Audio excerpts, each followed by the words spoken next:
Chapter 305. A rip-off. The crowd went into an uproar at Lin Yi's words. Even Guan Shuimin was staring at Lin Yi in shock. Elder Lu could live for another 8 to 10 years if he could keep his condition under control, but that was under the condition that the angina wouldn't act up again. An old man at Jinhu's age would be at the end of his rope after another 8 to 10 years. Even Hua Tuo himself wouldn't be able to change his fate. And this, how could it be said that even if he was cured, it would all be for naught?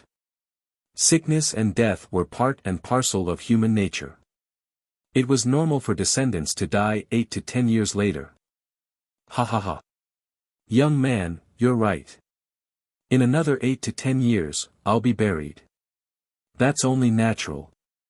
However, if you can let this old man not be tormented by illness in these few years, this old man will be eternally grateful. Jinhu was no longer afraid of death at his age, and Lin Yi wasn't wrong. Most importantly, Jinhu knew very well that this daughter-in-law of his had offended Lin Yi from the start, and her nephew had offended Lin Yi as well.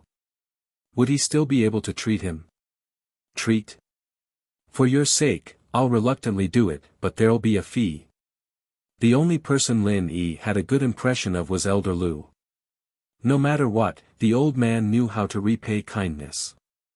He'd even invited Lin Yi to Yanjing a while back, so Lin Yi had a good impression of him. Still, Lin Yi wasn't in a good mood if he agreed to treat just like that, so he came up with a compromise. A fee? Not a problem. Lu Tianyi nodded quickly after hearing Lin Yi's terms. It was only right and proper to pay for treatment, so Lu Tianyi had no objections. Excuse me, young miracle doctor. How much does it cost? 10 million a year. Lin Yi said. It takes a year to cure. But 10 million. Alright, no problem. Lu Tianyi hesitated for a moment, but he still nodded. Although 10 million was not a small number, it was nothing compared to his father's health.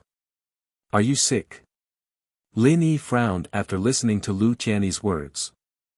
I said 10 million a year, not a total of 10 million. Ah. Lu Tianyi was stunned, and his heart was burning with anger. He also guessed that Lin Yi might be taking advantage of his misfortune, but there was nothing he could do. He had directly offended Lin Yi, and it was almost impossible to make Lin Yi relent. He didn't dare to show his dissatisfaction, because if he did, Lin Yi might not treat him even if he offered money. Then, how much does it cost? Didn't I just say it? He can still live for 8 to 10 years. Don't you know how to calculate it yourself? Lin Yi looked at Lu Tianyi with disdain. Then, isn't that 80 million? Lu Tianyi was shocked. This was really a large number. 80 million. Lin Yi couldn't help but be amused. Well, if you want your old man to suddenly get sick after 8 years, then 80 million. Anyway, if he doesn't die after 8 years, he will definitely die when the disease breaks out. This. Lu Tianyi couldn't help but smile bitterly after listening to Lin Yi's words. Lin Yi seems to want 100 million from me. If it's 100 million, then it's better to say it clearly. It seems that I am reluctant to spend money on my father. He can't guarantee that his father can only live for 8 years. According to what Lin Yi said, 80 million is only for 8 years. If he suddenly dies after 8 years, then he is not a filial son. Guan Shuimin also understood at this moment, and his expression was a little strange. He just told Lin Yi that there is no startup capital, and now, the startup capital is here. Lin Yi really extorted a lot of money. Although Guan Shuimin knew that Lin Yi was just using this as a pretext to make a fuss, who asked the Lu family to offend Lin Yi? Guan Shuimin didn't say anything. In this situation, it was not appropriate for him to interrupt. Elder Guan, you see. Lu Tianyi was a little helpless. If it was 10 million, he could take it out immediately, but if it was 100 million, he also had to plan. Isn't it a little too much? Therefore, he wanted Guan Shuimin to help him. Mr. Lu, You really overestimate me, Guan Shuimin shook his head.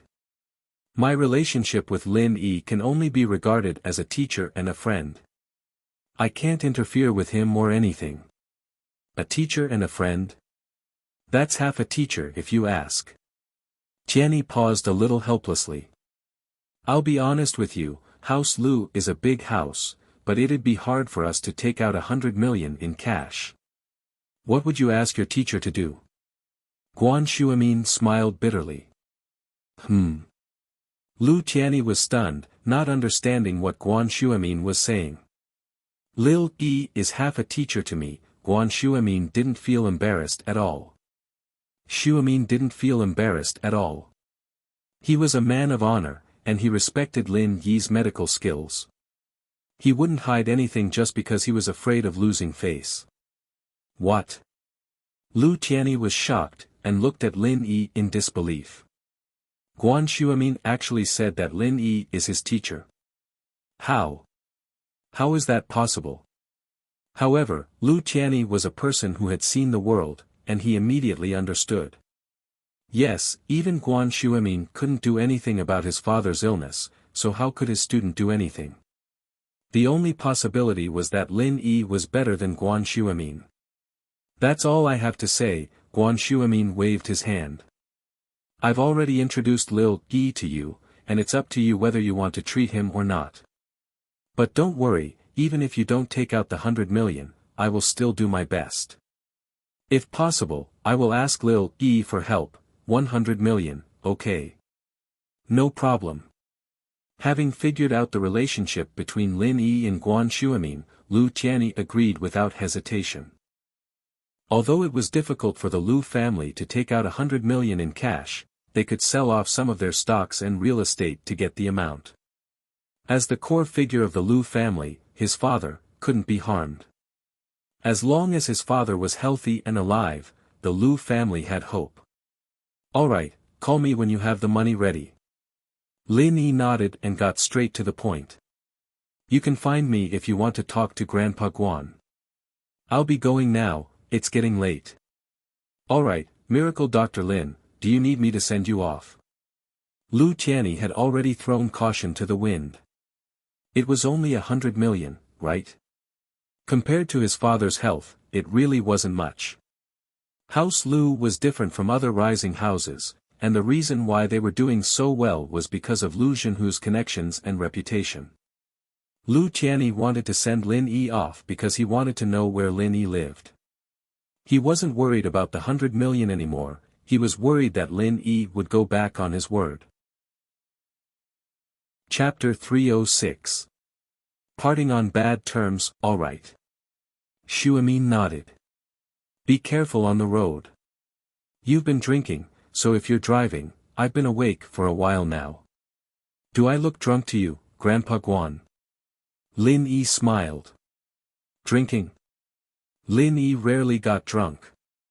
Ever since he started practicing the art of dragon mastery, Lin Yi's tolerance for alcohol had increased as well.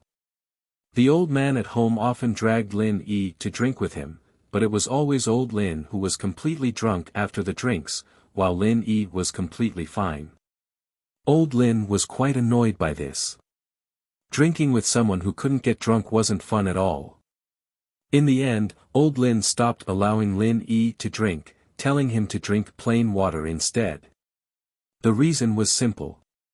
He thought Lin Yi was wasting alcohol, and since drinking was the same as drinking water, he might as well drink water instead. Shuimin nodded. Lin Yi didn't look drunk at all. What he'd done to House Lu just now was enough to make them lose their temper.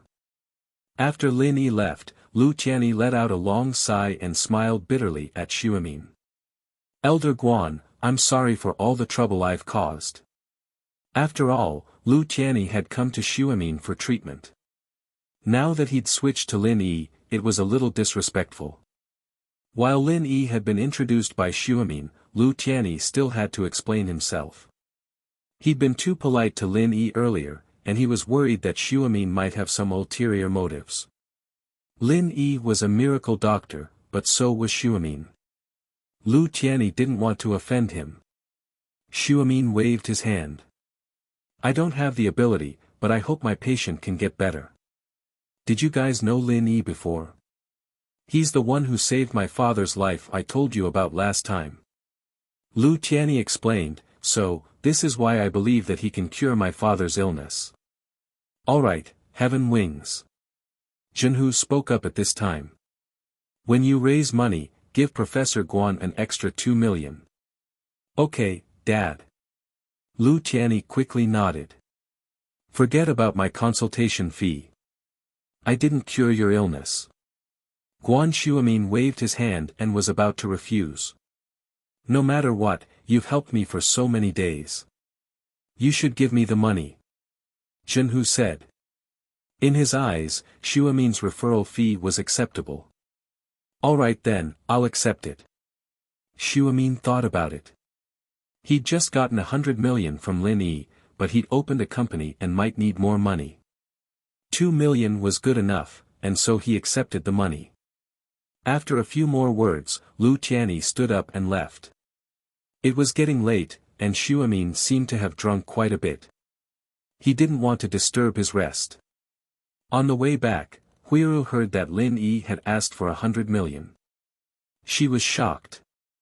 House Wu was a powerful house, but they were still one of those hidden houses that specialized in ancient martial arts. They didn't have many industries, and 100 million was enough to last them for a few years. Uncle, that Lin Yi is a liar. He's Sun Jingyi's boyfriend, how could he be a miracle doctor? Don't let him trick you. Chen Tian was pissed off at Lin Yi's demand. If he let Lin Yi get 100 million, how was he going to compete with Lin Yi?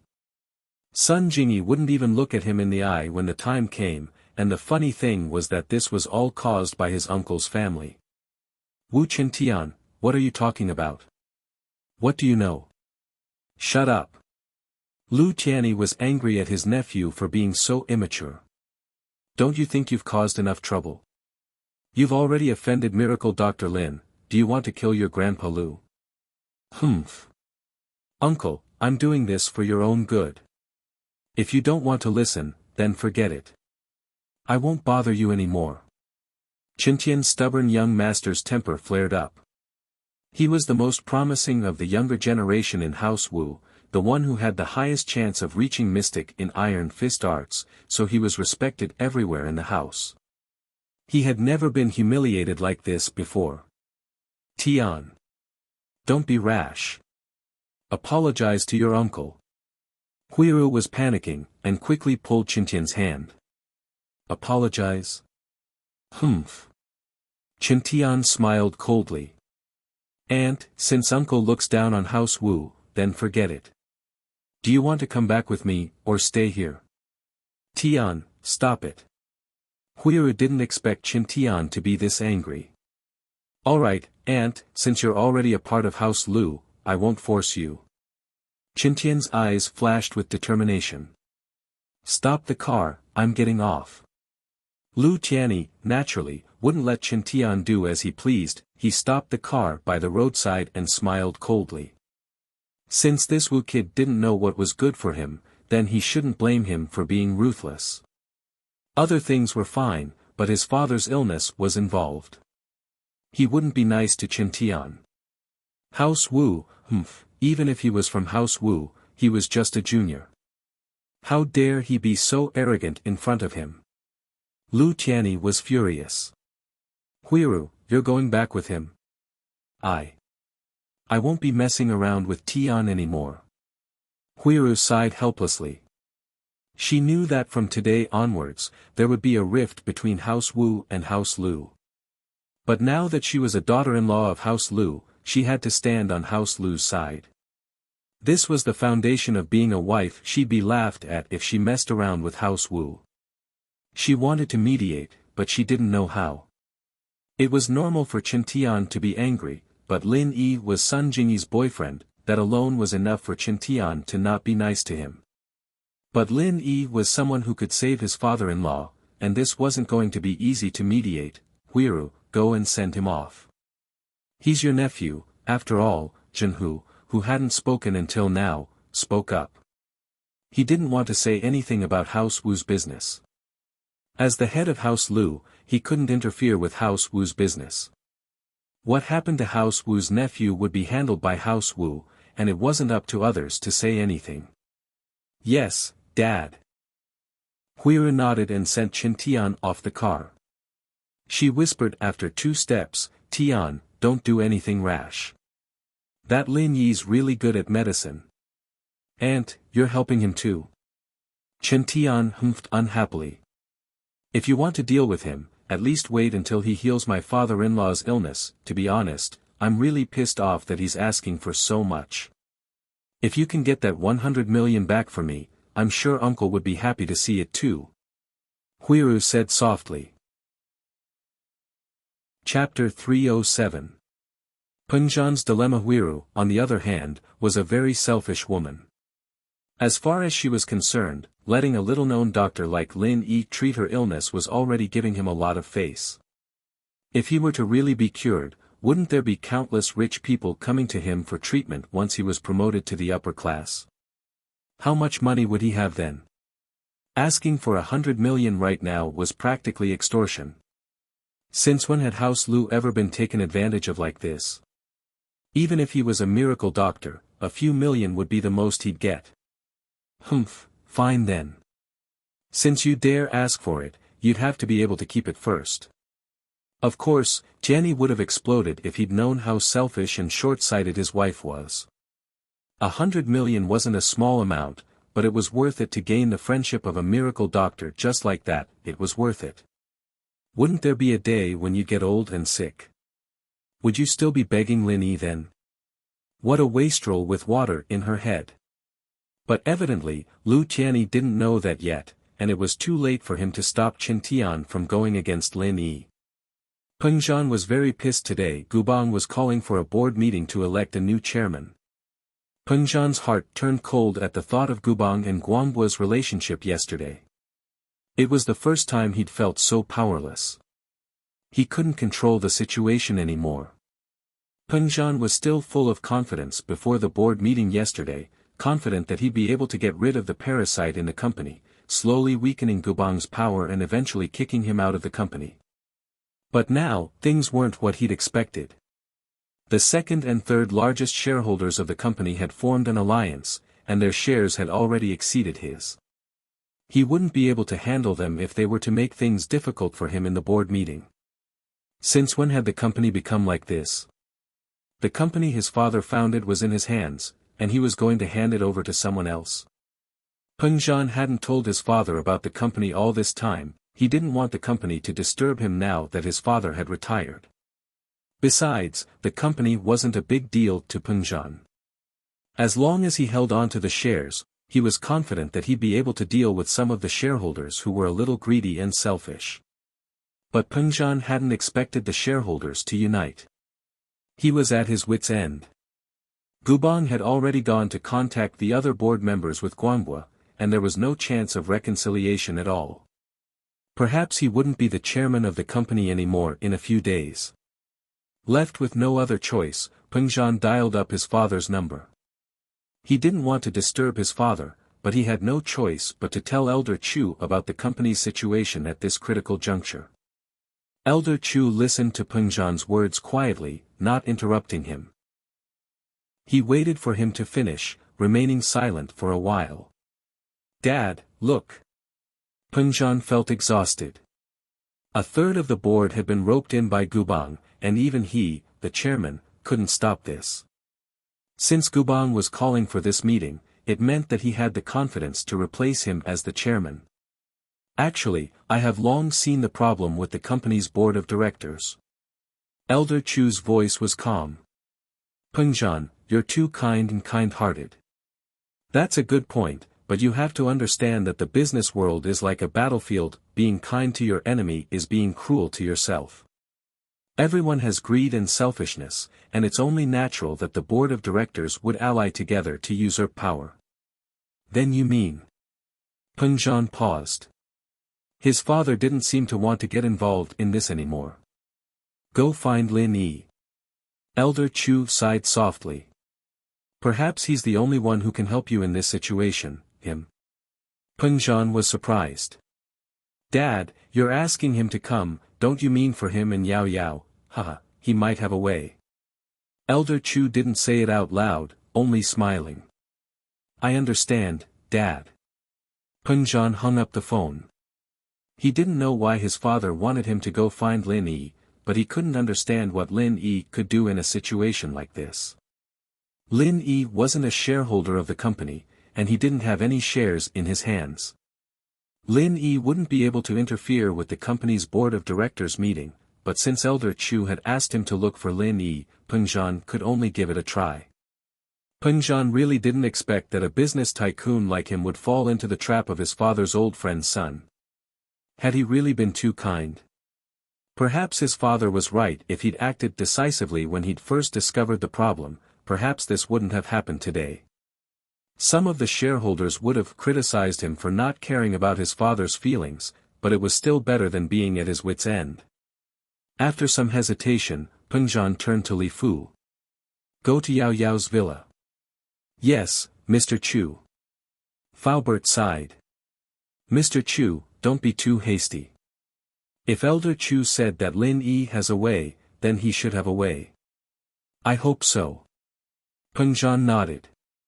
Lin Yi parked the car in front of Meng Yao's villa, and saw a Bentley turn in behind him. It was Faubert's car. Lin Yi got out of the car, but didn't enter the villa. He waited for Faubert's car to park, and Peng Zhan got out of the car. Peng Zhan didn't expect Lin Yi to just come back. He looked at the van Lin Yi drove, surprised. Your car. Oh, I helped Ling Shan catch a fugitive, that Heibao. Lin Yi didn't hide the truth. It's Heibao's, I got the license plate from Ling Shan this afternoon. Peng Zhan nodded. He didn't expect Lin Yi to have built up his own network in Songshan without anyone noticing. The fact that he was able to get the car from Ling Shan meant that the two had a close relationship. Uncle Chu has something to discuss with you. Peng Zhan said with a pat on Lin Yi's shoulder. He didn't want to waste time on the car. Oh. Alright, let's talk inside. Lin Yi said as he locked the door. Peng Zhan hesitated. Why don't you get in my car? Lin Yi paused, but understood immediately. He nodded. Okay. Chapter 308. Leave it to Melon Yi followed Peng Zhan into the Bentley, who lit up a cigarette and handed one to Lin Yi. Lin Yi waved his hand. I'm not addicted, I don't like smoking. Peng Zhan didn't mind as he passed it to Faubert casually. Uncle Chu's in some trouble. Peng Zhan didn't know why his old man wanted him to go look for Lin Yi, but he couldn't understand why Lin Yi would care about company matters other than protecting Meng Yao. Lin Yi didn't have any experience in this, did he? It's about the company, isn't it? Lin Yi didn't wait for Peng Zhan to finish, guessing that the only thing Peng Zhan was worried about right now was the company's business. Yes, it's about the company. Peng Zhan nodded, not hiding anything. He wasn't going to hide anything since he was looking for help. The second and third largest shareholders of the company have teamed up, and all the board members who are on good terms with them are on their side. They're planning to hold a board meeting to elect a new chairman. Peng Zhan nodded, not hiding anything. Lin Yi waved his hand. Uncle Chu, you don't have to go into the details. I don't know much about company operations, but there's one thing I want to know right now. Will these two be a threat to your position in the company? Yes, they've been in the company for years, and they have a certain amount of connections. Some of the board members are on good terms with them, and I'd lose for sure if they'd teamed up. Peng Zhan said. Lin Yi nodded, furrowing his eyebrows as he fell into deep thought. Peng Zhan didn't disturb Lin Yi, since he'd never come into contact with company matters before. He'd need some time to digest what he'd just heard. Unexpectedly, Lin Yi asked a strange question all of a sudden. The second and third largest shareholders you mentioned, what's their relationship like before? Before? Peng Zhan paused, a little angry. From what I've seen before, their relationship wasn't that good. You know that the three major shareholders of the company, myself included, have a certain amount of power in the board of directors. There's no such thing as someone fawning over someone else, so from what I've seen, their relationship has always been tense. But I don't know why, but at the board meeting on Sunday, the two of them actually teamed up. This is what caught me off guard. It turns out that the two of them have been colluding with each other. Heh. Lin Yi laughed. Uncle Chu, you're too involved. The person involved can't see clearly. Peng Zhan paused. Maybe they didn't collude with each other long ago, but only temporarily. Lin Yi shrugged and continued, of course, this is just my guess. There's definitely something fishy going on. I think there's definitely a secret that no one knows about. Peng Zhan nodded, you're right, Yi, but it doesn't matter when they started working together. What's more important is how do I deal with them working together? Ha! Why deal with them? Lin Yi smiled. Uncle Chu, haven't you thought about splitting them up, making them fight amongst themselves, or even inciting them to betray you? Lin Yi hadn't run a company before, but the most common way to deal with his enemies was to divide and destroy them, or to incite internal strife and let them kill each other first. Of course, instigating defection was also a good way. Oh. Peng Zhan paused. He'd been thinking about how to deal with Jin Gubang and Xie Guangbua's team. He'd never thought about splitting them up, inciting them to betray him, or inciting them to fight amongst themselves. Tell me about these two shareholders, who's the leader? Lin Yi asked. Jin Gubang and Xie Guangbua are the two major shareholders. Jin Gubang's the one I've been trying to deal with. He's the reason why Yao Yao was attacked a couple of times. I was actually planning on using the theme park incident to cause trouble for Jin Gubang during the board meeting on Sunday, but Xie Guangbua jumped out of nowhere. With that, Peng Zhan explained the situation to Lin Yi. Old Xie doesn't speak much, nor does he fight for power. Who knew that he'd be working with Jin Gubang this time? Peng Zhan's introduction, Lin Yi had a better understanding of the two shareholders of the company. This Jin Gubang was the leader this time, and getting him to defect was basically impossible. This Xie Guangbua that Peng Zhan was talking about was the key to solving this problem.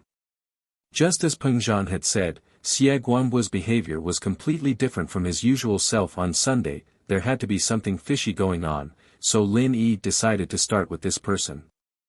Alright, if that's the case, leave this to me, Uncle Chu. I'll take care of it. Lin Yi nodded. Where does Xie Guangbua live? Xie Guangbua. Yi, you're not planning on killing people and robbing them, are you? Peng Zhan paused as he looked at Lin Yi worriedly. Don't worry, I won't kill Xie Guangbua. Lin Yi gave Peng Zhan a reassuring smile. Killing him is the only way to solve the problem once and for all, but according to what you said earlier, I'd rather kill Jin Gubang than Xie Guangbua. Since I've set my sights on Xie Guangbua, I can't do something like that. Naturally, it wasn't that Lin Yi hadn't thought of killing Jin Gubang, but he didn't want to bring unnecessary trouble to Peng Zhan. Jin Gubang, no matter what, he was still the second largest shareholder of Peng Zhan Industries. The death of a small fry wouldn't be a big deal, but the death of a shareholder would definitely attract attention. Lin Yi still wanted to live a peaceful life in Songshan, so he didn't want to cause any trouble for now. That's good. Peng Zhan nodded. Xie Guangbua's house is in the Qianhua waterfront district, in the private villa area F.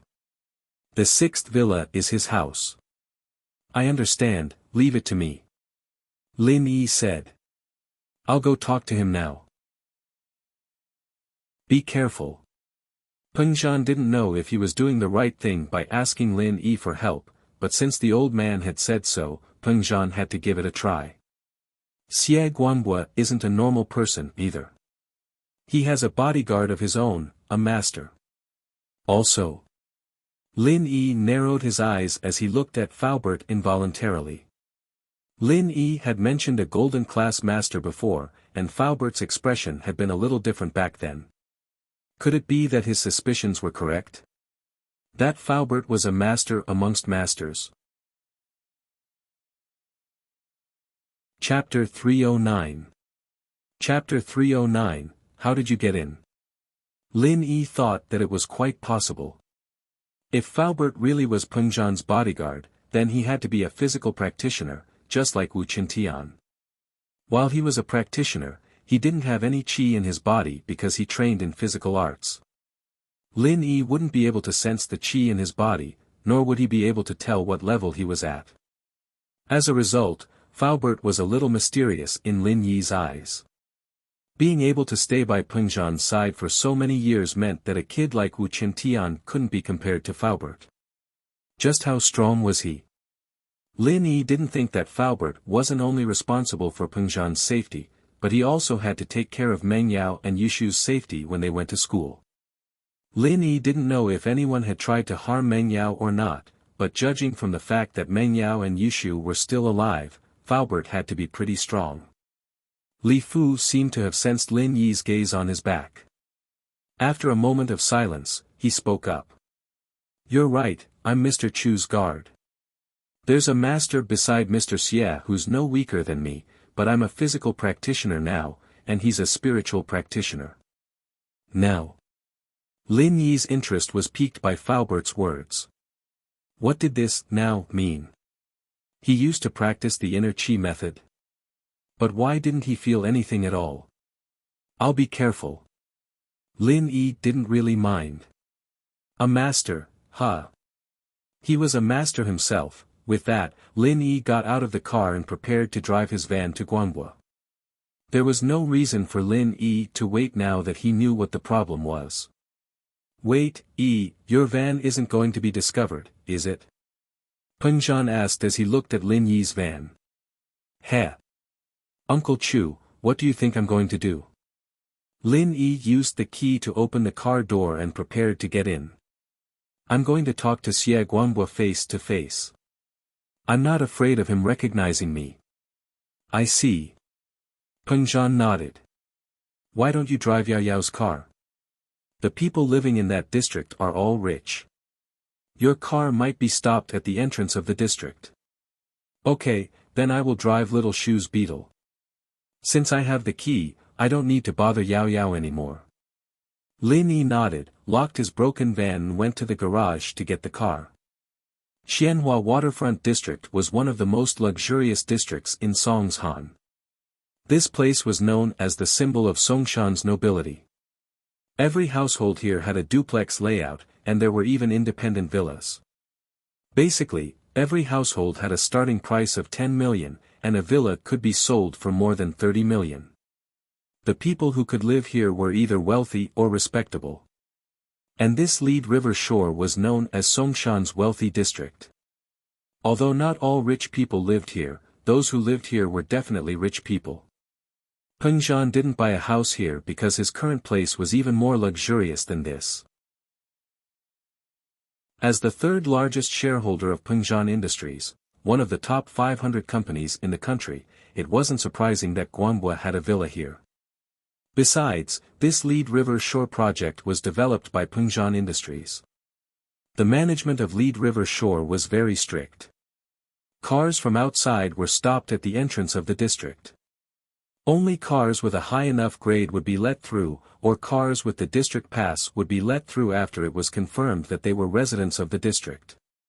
Lin Yi's beetle wasn't too expensive, but people who could afford it usually didn't have the first car in their family. Lin Yi's beetle was easily let through by the security guards. He didn't ask around for directions either, and drove around the area until he found Area F. It was actually quite easy to find the area, with all the bungalows and villas in the area. Lin Yi parked the car in front of the 6th villa and got out of the car. However, Lin Yi didn't press the doorbell. Instead, he stepped on the transformer box beside the villa and jumped up to the balcony on the 2nd floor. Although Guanhua lived in a luxurious villa, he wasn't a person who liked luxury. He lived here because of his identity as a shareholder. Sometimes, he couldn't afford to lose face. If he lived in a shabby place, his business partners would be worried about his capabilities. Guanhua didn't remarry after losing his wife in his middle age. He didn't have much desire for material things, and he wasn't interested in women either. So after his wife passed away, he didn't bring any random women back to live with him. Guanguo's biggest wish was that his son could take over his career and make a name for himself. However, he didn't expect that his son would get addicted to gambling and drugs. He sent his son overseas to study with good intentions so that he could come back and help him. Gambling wasn't a big deal. A little gambling was fun, and Guanguo would occasionally play a few rounds with his old friends. But drugs. That was a bottomless pit. No matter how much money one had, it would be sucked into it. This time, his son actually owed a foreign mafia 100 million. Although Guanguo was furious, he only had one son, and he couldn't just ignore it. Guanguo had just ended the call with his son. Seeing his son beaten up badly, Guanguo's heart ached. He wanted to rush to his son's side and save him. Guanguo. A voice sounded in front of Xie Guanguo. Xie Guanguo was startled. He subconsciously raised his head and saw a shocking scene. Who are you? Guanguo looked like he saw a ghost as he looked at Lin Yi in disbelief. He had ended the call with his son and was in a daze for a while. Then, there was another person in the room. The reason why Guanguo was surprised wasn't that Lin Yi had snuck into his room without a sound, but that Lin Yi had gotten in. When he was on the phone with his son, Guanguo purposely locked the door from the inside to prevent the housekeeper and bodyguards from hearing what he said. The room key was in his hands, so how did this person get in? More importantly, how did he get in? There were nannies and bodyguards downstairs, and it was impossible for him to enter without alerting them. If it was a normal visit, the nannies would have notified him, and if it was an abnormal intrusion, the bodyguards would have stopped him. But this person came in and stood in front of him, and he didn't even notice. Chapter 310.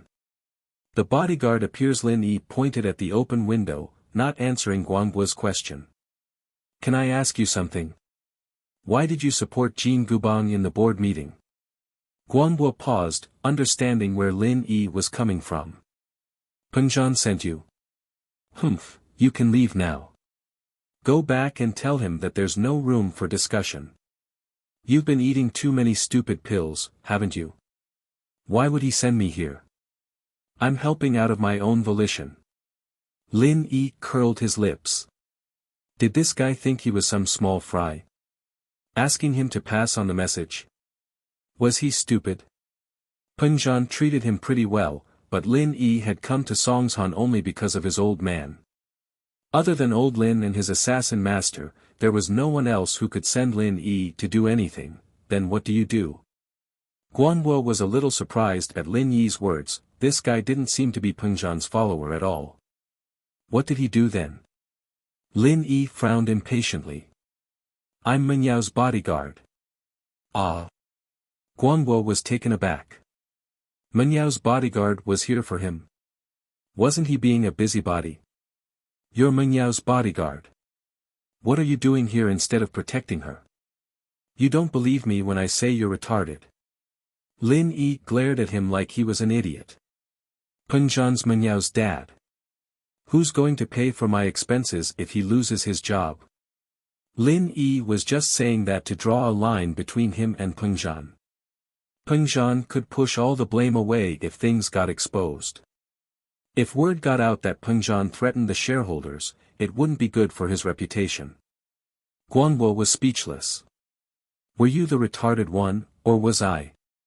Why was a bodyguard like you meddling in company business? Guanguo realized something all of a sudden. You're here for money, aren't you? Tell me, how much? It was no wonder that Guanguo thought of Lin Yi as a money grubber. Lin Yi's identity had nothing to do with the company's business. I say, why are you talking so much nonsense? Do you want to die? Lin Yi kicked the safe beside him, sending it flying. It landed in front of Guanguo with a bang, just 1 centimeter away from his toes. Guanguo was completely caught off guard. Cold sweat dripped down from his forehead. Was he still human? Was he really a bodyguard? How could he be so awesome? He could send a safe that weighed a few £100 flying with just one kick. When he looked at the safe, Guanhua felt a chill down his spine. On the side of the safe, there was a big hole. He was kicked out by Lin Yi. This kind of vault safe was surrounded by thick iron plates. How could he kick a hole through it? It was already difficult for the thief to cut it open with a chainsaw, so how could he kick it? Of course, this was not the main problem. The main problem was that if the safe had flown any higher or further, he would have lost his life. I want you to stay away from Jin Gubang. Do you understand? Lin Yi didn't bother asking why the guy was helping Jin Gubang. As long as he was afraid of death, he'd better get as far away from Gubang as possible. Guanhua's face paled, but he didn't say anything. He couldn't answer Lin Yi.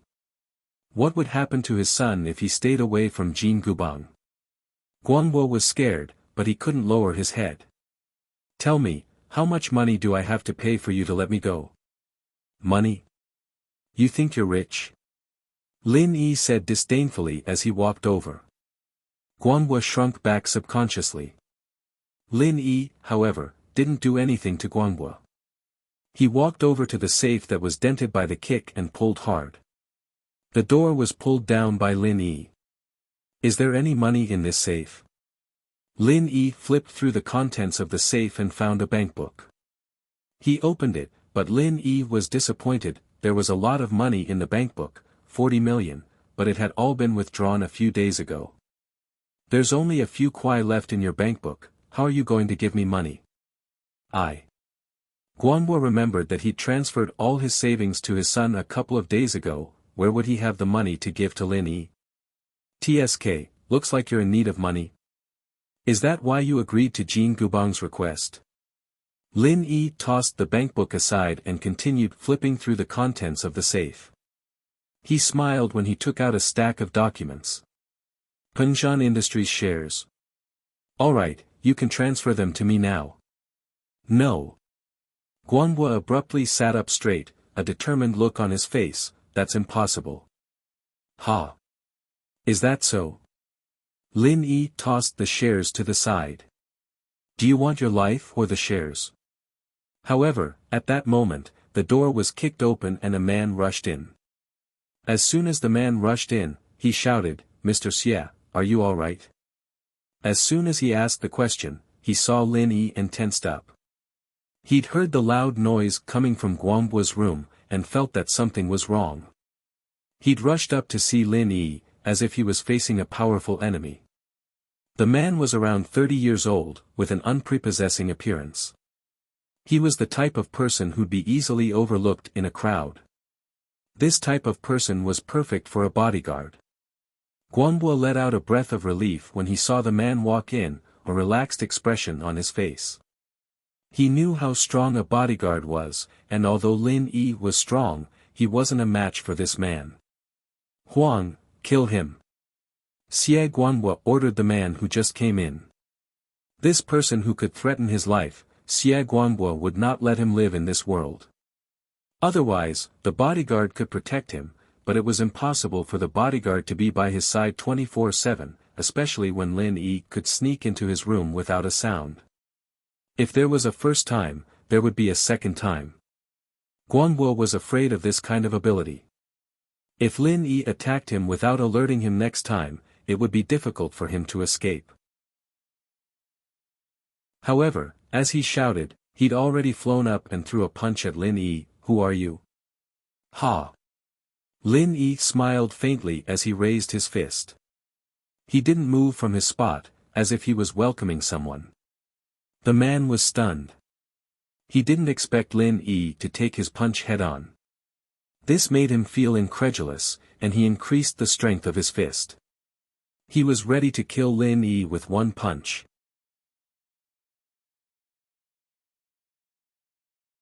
Chapter 311. More Than Life. Bang! A loud sound rang out, and Lin Yi didn't move an inch from where he stood. Huang, on the other hand, flew out in a straight line, landing on the wall in front of the room with another bang.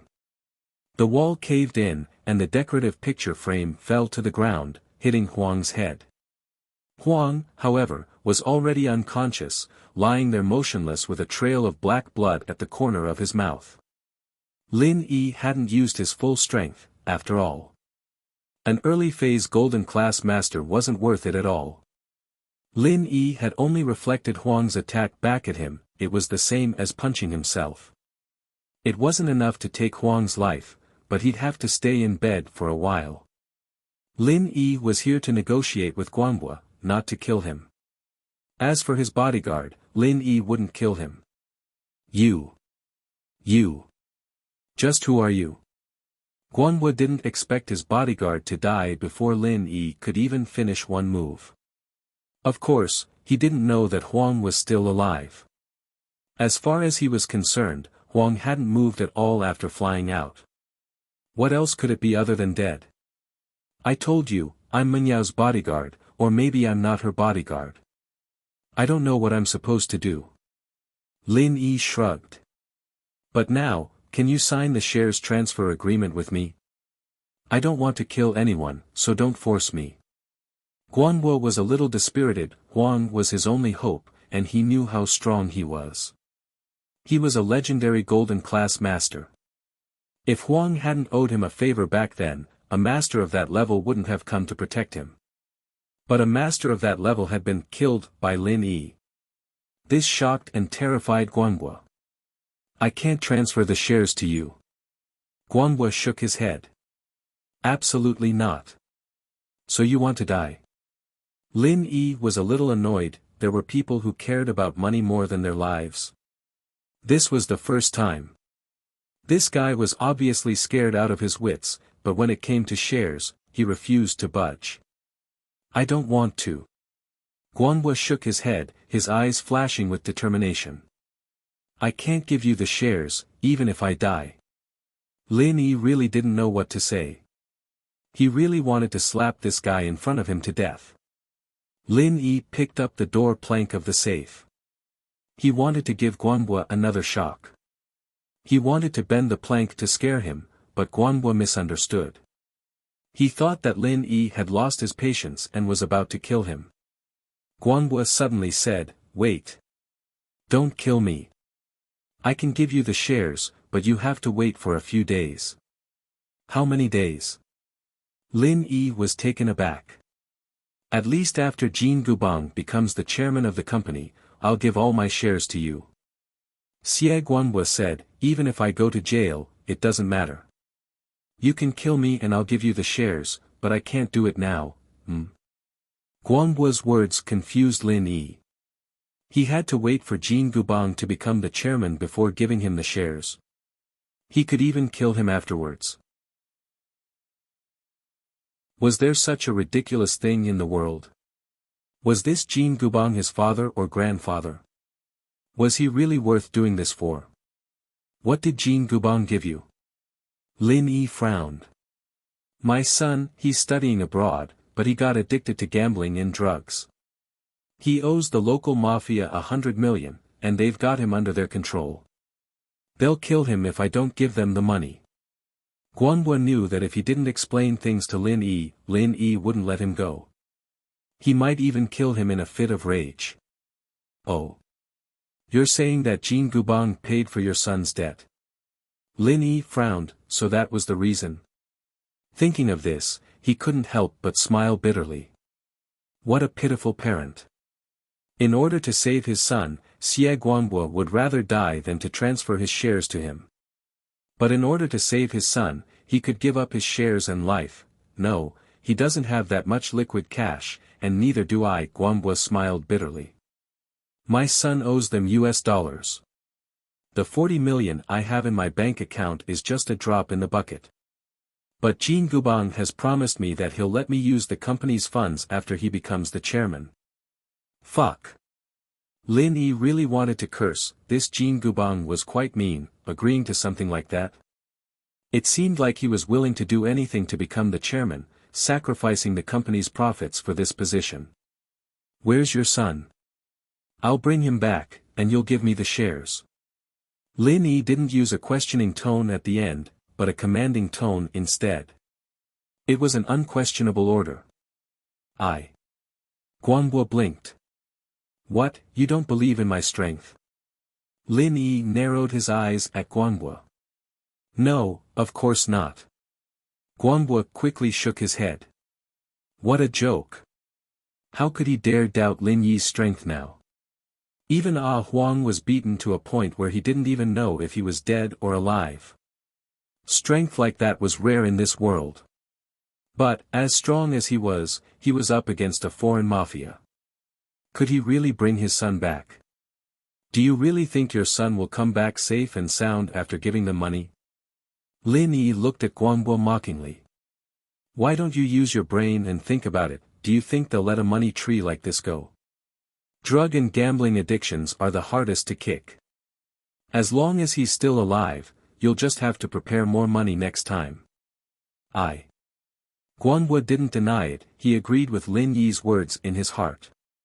This wasn't the first time his son had asked for money, but there were all sorts of reasons he'd come up with before, but none of them had asked for as much as this time. He'd offended some powerful people, he wanted to buy a car, his girlfriend ran away with someone. Guanbo told his son to come back as soon as possible after giving him the money, but his son didn't seem to listen at all. Now that he thought about it, Lin Yi was probably telling the truth, his son was using the money to pay off his debt and loan sharks. I'll give you 1 second to think, do you want to die now, or do you want to bring your son back and give me the shares? Lin Yi looked at Guanbo as he slowly raised the safe. Alright, 1 second's up, wait. Guanbo quickly waved his hand. I agree.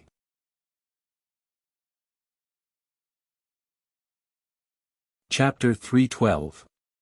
Yao Yao's complaint. Lin Yi looked at Guanbo and nodded, satisfied. He threw the safe down. Let's put off Jin Gubang, I'll get your son back in a week. Don't try anything funny, or you and your son. Lin Yi didn't finish his sentence, but Guanbo understood what he meant. Don't worry, as long as my son's fine, I'll cooperate with you no matter what. Guanbo had thought it through as well, Lin Yi really bringing his son back would be for the best. He'd have no shares and no money, but he'd be able to let his son live a hard life like a normal person. Without the money for drugs and gambling, his son might be able to walk the right path. I hope you'll do as you say. Lin Yi looked at Guanbo deeply, noticing that his eyes were clear. I'll fulfill your wish as well, give me your son's information and send it to my voicemail. My phone number is 152x1234. I'll send it to you in a bit. May I ask? Huang. Guanbo asked carefully. He won't die, a golden class master like him only needs half a month to recover. Lin Yi said with a wave of his hand. Guanbo's heart skipped a beat. Lin Yi could see through Huang's strength so easily. What kind of strength did he have, then? But the stronger Lin Yi was, the happier Guanbo was. It was the only way Lin Yi could bring his son back from the mafia. Lin Yi didn't jump out the window this time, he walked out the front door with a swagger, disappearing from Guanbo's sight in the beetle. Beetle? Guanbo blinked. He glanced at the license plate and remembered that it was Yushu's, Menyao's best friend's car. Was he really one of Menyao's people? But Guanbo couldn't believe that a master like that would be Menyao's bodyguard. How was that possible? Even Pengzhan's Faubert wasn't as strong as him, was he? Guanbo shook his head and stopped guessing Lin Yi's identity. There was no point in guessing. He just needed to follow Lin Yi's instructions. She called Nurse Wang in the servant's room and asked her to send Huang back to his room. Since Lin Yi said that Huang was fine, it should be fine. When he entered the room, Huang was already awake. He opened his eyes with difficulty and looked at Guanbo. Mr. Xie, I'm sorry. I couldn't protect you, don't say any more. The other party was very powerful. Are you alright? Do you need to go to the hospital? Guanbo waved his hand. He couldn't blame Huang for being weaker than him. Ah, Huang had tried his best. No, I'll be fine after some rest. Huang shook his head. He's at least a late phase golden class. Mr. Xie, you're not hurt. No. Guanhua smiled bitterly. A late phase golden class was 2 levels higher than a Huang. Naturally, Huang wouldn't be a match for a master like that. Lin Yi drove back to the villa area only to find that Peng Zhan's car was still there. Peng Zhan wasn't in the car anymore, but Faubert was sitting quietly in the driver's seat. Where's Uncle Chu? Lin Yi asked after parking the car. In the villa. Mr. Chu told you to go find him when you got back. Faubert nodded to Lin Yi. Lin Yi entered the villa to see Peng Zhan talking to Meng Yao on the sofa. Yushu was watching TV on the side as well. Meng Yao wasn't happy to see Lin Yi so late. Daddy, look at Lin Yi. He's always so late. You're the one who hired him 24 hours a day. How can he be so undisciplined? Meng Yao said as she looked at Lin Yi proudly. Let's see if you still dare to go out and flirt with other girls. My daddy's here now, you've caught him red-handed, haven't you? Let's see how you explain this. But, to Meng Yao's surprise, Peng Zhan interrupted before Lin Yi could explain. Yao, Lin Yi went to do something for me, don't talk nonsense. Plus, Lin Yi takes care of your studies during the day and stays by your side at night. What kind of work discipline is that? Can't he have his own things to do? Daddy. Meng Yao wasn't expecting to be scolded instead of Lin Yi. She glared at Lin Yi with an unhappy face. This guy. How could he be protected by her daddy like this? If it weren't for the fact that she was her mother's only child, and that her father wasn't a playboy, she would have thought that Lin Yi was her father's bastard. Alright, Yi, come with me for a bit. Yeah, let's go to your room. Peng Zhan didn't bother with his daughter. He'd been busy with company matters, and in order not to worry his daughter, he'd forced a smile on his face as he talked to her about her studies.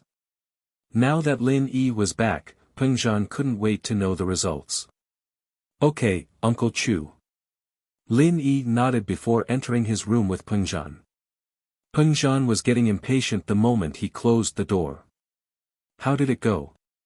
What did Guanhua say? He won't be hanging out with Jin Gubang for the next couple of days, but I'll have to go overseas for a while. Lin Yi said.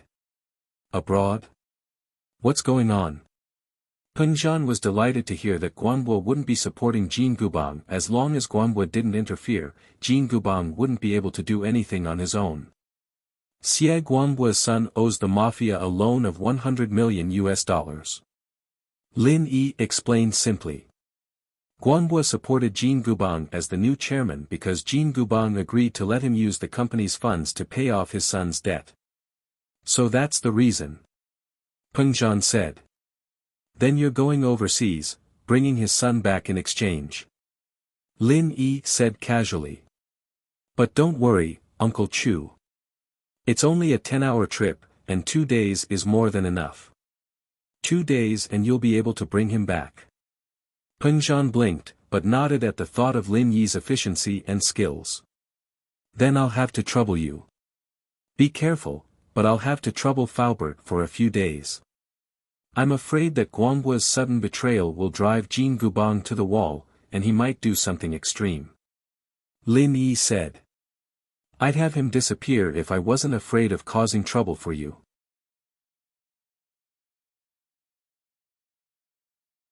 Chapter 313.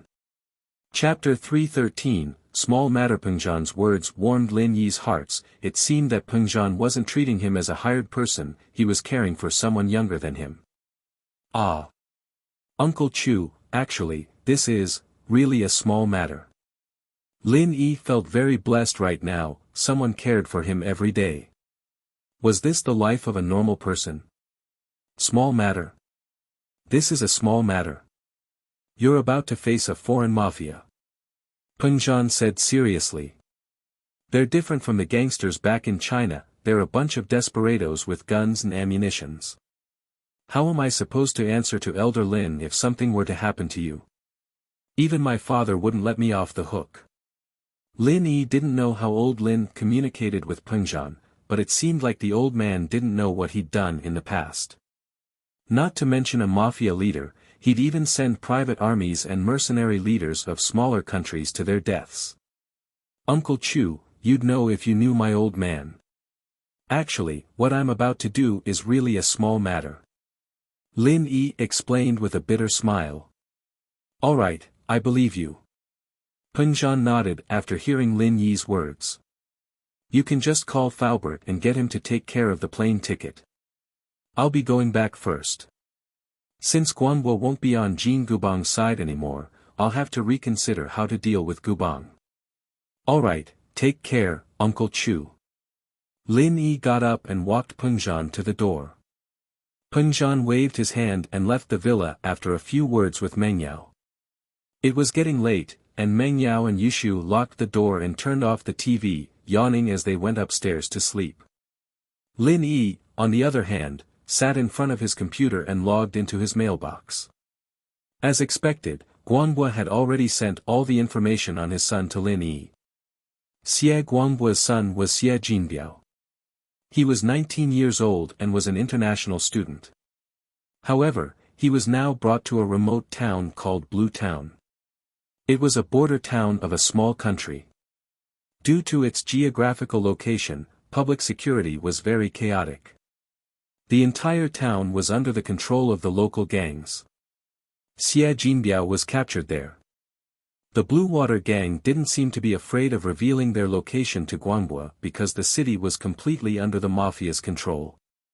They didn't think that Guanbo's influence would reach here at all. Even the other gangs nearby would give the Blue Water some face, and wouldn't trespass on their territory for no good reason. Of course, the Blue Water leader didn't think Guanbo had the ability to do so even if he did. Life or death was up to the Blue Water Gang's whims once they entered the city. The headquarters of the Blue Water Gang was located in the ancient Blue Castle of Blue City. The castle had a bit of history, and belonged to the owner of the city, a great family that had a glorious era. But that was a thing of the past, since the entire family had been wiped out after offending a powerful being a few decades ago. That was a very powerful family. In the past, the business and political power of the Little Blue City was completely controlled by this family. So when this family was destroyed, this place was in a state of chaos for a period of time. A few years later, Blue Town was taken over by the Blue Water, and order was restored. It was just a small gang, after all, and couldn't compare to a big family. The city's economy plummeted, and the Blue Water Gang had no choice but to use drugs and gambling to attract tourists. A strange smile appeared on Lin Yi's face as he looked at the information Guanbo had given him. Blue Town. Blue Castle. That name sounded familiar. His assassin master had said that he'd wiped out a trash family before, but Lin Yi couldn't remember if they lived in Blue Castle. Lin Yi called Faubert and asked him to book a plane ticket for tomorrow night. It wouldn't take more than 2 days, and it shouldn't affect his attendance at Kong Xiaobo's birthday party. Lin Yi got a call from Xuemin the next morning. The Lius had already gathered the money for the doctor's treatment, 100 million. They could transfer it over at any time. Lin Yi was amazed by this. Weren't the Lius a little too efficient? They had money so early in the morning. What they didn't know was that Elder Zhenhu was the pillar of the Lius. No matter how much money they had to protect him first. I understand, Grandpa Guan. I'll be there in a bit. Lin Yi said. Let them wait. Xuemin smiled and hung up the phone. He told Lu Tianyi about Lin Yi's intentions. However, Lu Tianyi wasn't angry at all. Everyone was like this, so what if he had to wait for a while? If Lin Yi heard that the money was ready and rushed over, Lu Tianyi would even suspect that Lin Yi was a scammer. Now that Lin Yi didn't seem to care, Lu Tianyi felt that it was normal. 100 million, if it was any other ordinary teenager, they might not know what to do. How big of a number was that? But Lin Yi had asked for 100 million straight away, as if he didn't care about it at all. Lu Tianyi felt that Lin Yi was very confident that he could cure his old man's illness. That was why he dared to ask for such a price. Lu Tianyi had Wu Huiru get ready to wake up the old man while he contacted his subordinates to prepare the money as soon as possible. It wouldn't be fun if Lin Yi turned around and left in a rage before the money was ready. Lin Yi put his phone down and went to the kitchen. He needed breakfast every day anyway, so he'd bring some for Meng Yao and Yushu along the way. Come to think of it, the girls were quite pitiful. Their parents were busy with work, and they didn't have anyone to take care of them. They were in their 12th year of high school, studying late into the night with severe lack of sleep. How was this the life of a miss? The two were smart, but there were too many smart people in the college entrance exam. In the end, it still depended on who had the most preparation. Being smart wasn't enough to get good grades. This was something Lin Yi admired. Even if they didn't take the college entrance exams, Peng Zhan could have easily found a good university for them with his strength alone. Yet, they relied on their own hard work to get good grades. This was a fundamental difference from Zhong Pingliang, who only knew how to eat and wait for death.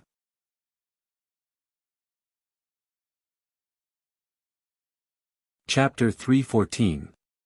Pingliang, depressed Lin Yi drove his old van to school, following Faubert's Bentley from afar.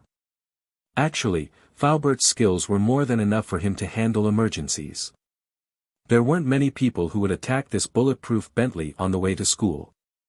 Lin Yi saw Tang Yun, Kong Xiaobo, and Lu Xinwen getting off the bus when they were almost at school. He didn't think that they would bump into each other in the morning. Lin Yi had heard that Kong Xiaobo and Tang Yun were going the same way, but Kong Xiaobo didn't know Kong Xiaobo before. Now, Kong Xiaobo could officially stand together with Tang Yun, his sister-in-law. D.D. Lin Yi pressed the horn twice. Xiaobo frowned as he turned around to see an old van. What the hell was an old van honking for? Plus, the road was wide, and there was nothing in the way. But, Tang Yun looked at the bun and found it familiar. She looked at the person in the driver's seat, and a smile appeared on her face. That smile made Lin Yi a little dazed, and he almost drove the car over. Fortunately, his reflexes were quick, or it would have been a tragedy. Is that boss? Kong Xiaobo saw that it was Lin Yi who was driving. He ran over with his backpack and jumped in. He called out to Tang Yun and Lu Xinwen, "You guys get in too." Tang Yun was a bit bashful. They were almost at school, why would they need to take a car? Wouldn't it be fine to just walk? Okay. Lu Xinwen replied and pulled Tang Yun into the van. "Boss, is this your car?" Kong Xiaobo looked at the broken van, speechless. This was completely different from the boss Lin he knew. "Heh, you guessed it right. This is my car." Lin Yi handed the license to Kong Xiaobo. "I just got it yesterday." Kong Xiaobo looked at the license and saw that it was indeed Lin Yi's name. He was speechless. This car really belonged to Lin Yi. Was the Beetle really borrowed? "Boss, is this the car you mentioned yesterday?" Kong Xiaobo handed the license back to Lin Yi. "Yeah, I'm actually really poor, but I have a rich relative. It's already good enough that I can drive this car." Lin Yi smiled. Lin Yi's words touched Kong Xiaobo and Lu Xinwen. Lin Yi didn't seem to be the young master they were talking about. However, it was commendable for him to use all his money to pay for Xiaofen's medical fees. Tang Yun had long noticed that Lin Yi was different from others. She was curious about Lin Yi. Lin Yi didn't look like a young master, but sometimes, Lin Yi was even more arrogant than those young masters. As for this car, Tang Yun was familiar with it. It seemed to be the car that was snatched from Heibao that night and Lin Yi took it for himself. Although Tang Yun didn't approve of this robbery, Heibao was too much. Being punished by Lin Yi with a car was already very light. Of course, Tang Yun didn't know that Heibao was still lying in the hospital's intensive care unit. The bones in his body were all broken. It would take at least half a year for him to recover. Lin Yi parked the car in the food street behind the school and the four entered the school together. The students of the school were already used to these four people who were often together. Even Wang Jifeng, the Dean of Academic Affairs, was not used to them and nodded at them. Dean Wang. Lin Yi suddenly remembered that he was going abroad and wanted to ask for a leave. Oh. Lin Yi, what's the matter?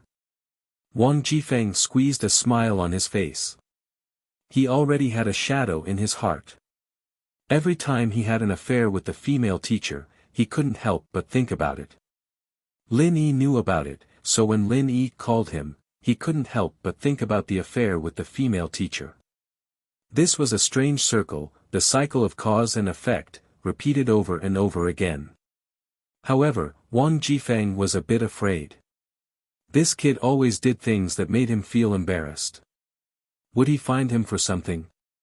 Well, I might have something to do these 2 days. I need to ask for a few days of leave. Is that okay? Lin Yi asked. If that's the case, of course it's okay. Go do what you need to do, I'll tell your homeroom teacher. Wang Jifeng heard this and immediately calmed down. Jifeng calmed down after hearing that. It wasn't a big deal at all, and it wasn't the first time Lin Yi skipped class either. After Wang Jifeng left, Kang Xiaobo was a bit curious. Boss, you need to ask for a leave. What do you need to do? You won't miss my second grandpa's birthday this weekend, right? Tang Yun also widened her eyes and stared at Lin Yi.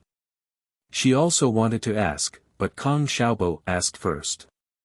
Only Lu Xinwen wasn't interested. Whether Lin Yi went to school or not didn't have much to do with her. I was invited to treat a patient. Lin Yi naturally couldn't say that he was going abroad, so he said it with a lie. Treat? You know how to treat patients? Right. You know acupuncture. Lu Xinwen was a bit surprised, but she suddenly remembered what happened with Xiaofan and nodded. I'm just going to help, Lin Yi smiled. That's not bad. Kang Xiaobo gave a thumbs up in admiration. Boss, hurry up and improve your medical skills. It would be great if you can treat Xiaofan. I will work hard. Lin Yi nodded. Kang Xiaobo and Tang Yun knew that Lin Yi had some medical skills, so they didn't find it strange that Lin Yi went to see a patient. Last time, Lin Yi told Tang Yun that he had a way to treat Xiaofan's illness, but he couldn't do it now. So Tang Yun and Kang Xiaobo naturally thought that Lin Yi was talking about his medical skills not being enough. Tang Yun wanted to ask Lin Yi if he could take a look at her father's illness, but she remembered that Lin Yi couldn't do anything for Xiaofan, so she didn't ask. When they entered the class, Meng Yao and Yushu were already sitting on their seats. Lin Yi and Kang Xiaobo walked in, and the two raised their heads to look at Lin Yi before going back to their work. Pin Liang was depressed. He had said that he was going to write a letter of love to Meng Yao yesterday, but it ended because of the bloody mess. No one brought it up today, but Pin Liang felt like everyone was looking at him strangely. It was almost as if they were mocking him. Pin Liang didn't know if it was his imagination playing tricks on him, but he felt a little uneasy.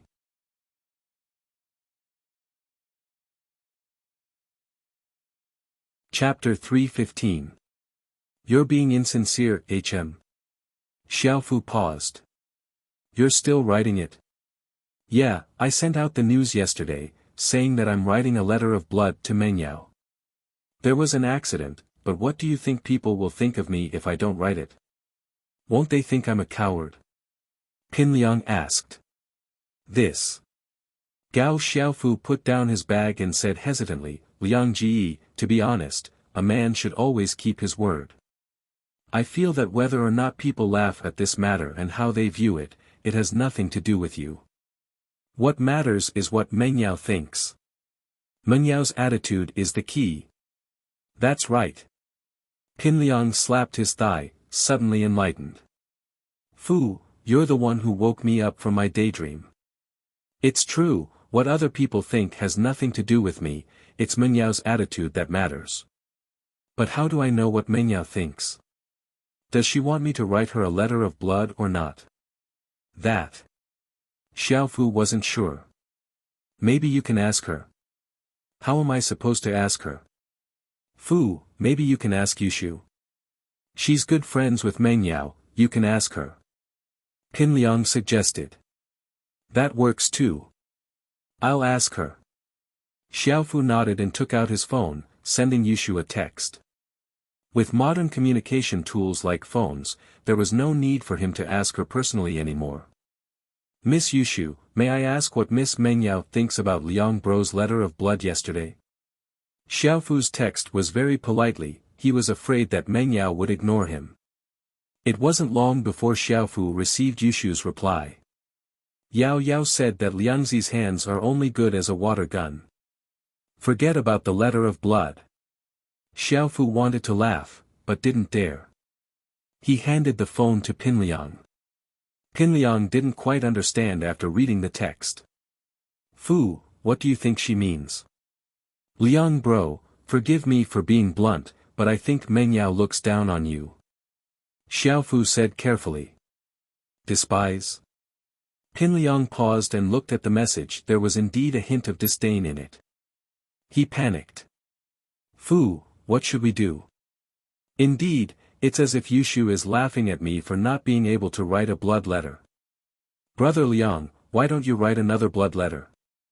Prove to them that it's not that you can't do it, that what happened yesterday was just an accident. Gao Xiaofu suggested. That's fine. Qin Liang nodded, this was the only way. Xiaofu quickly prepared a new piece of paper for Qin Liang. Qin Liang held the carving knife in his hand, but he couldn't bring himself to do it. It wasn't that he was afraid of pain, it was just that yesterday's incident had left a lingering fear in his heart. What if he cut his finger and caused it to bleed profusely? Qin Liang hesitated. Liang bro, what's wrong? Xiaofu asked, noticing Qin Liang's hesitation. Xiaofu, I don't dare to do it anymore. What happened yesterday was too fucking scary. Qin Liang's hand was shaking as he held the carving knife. Plus, if he were to cut it today, he'd have to get a new finger. He couldn't keep cutting on the same wound yesterday, wouldn't that hurt?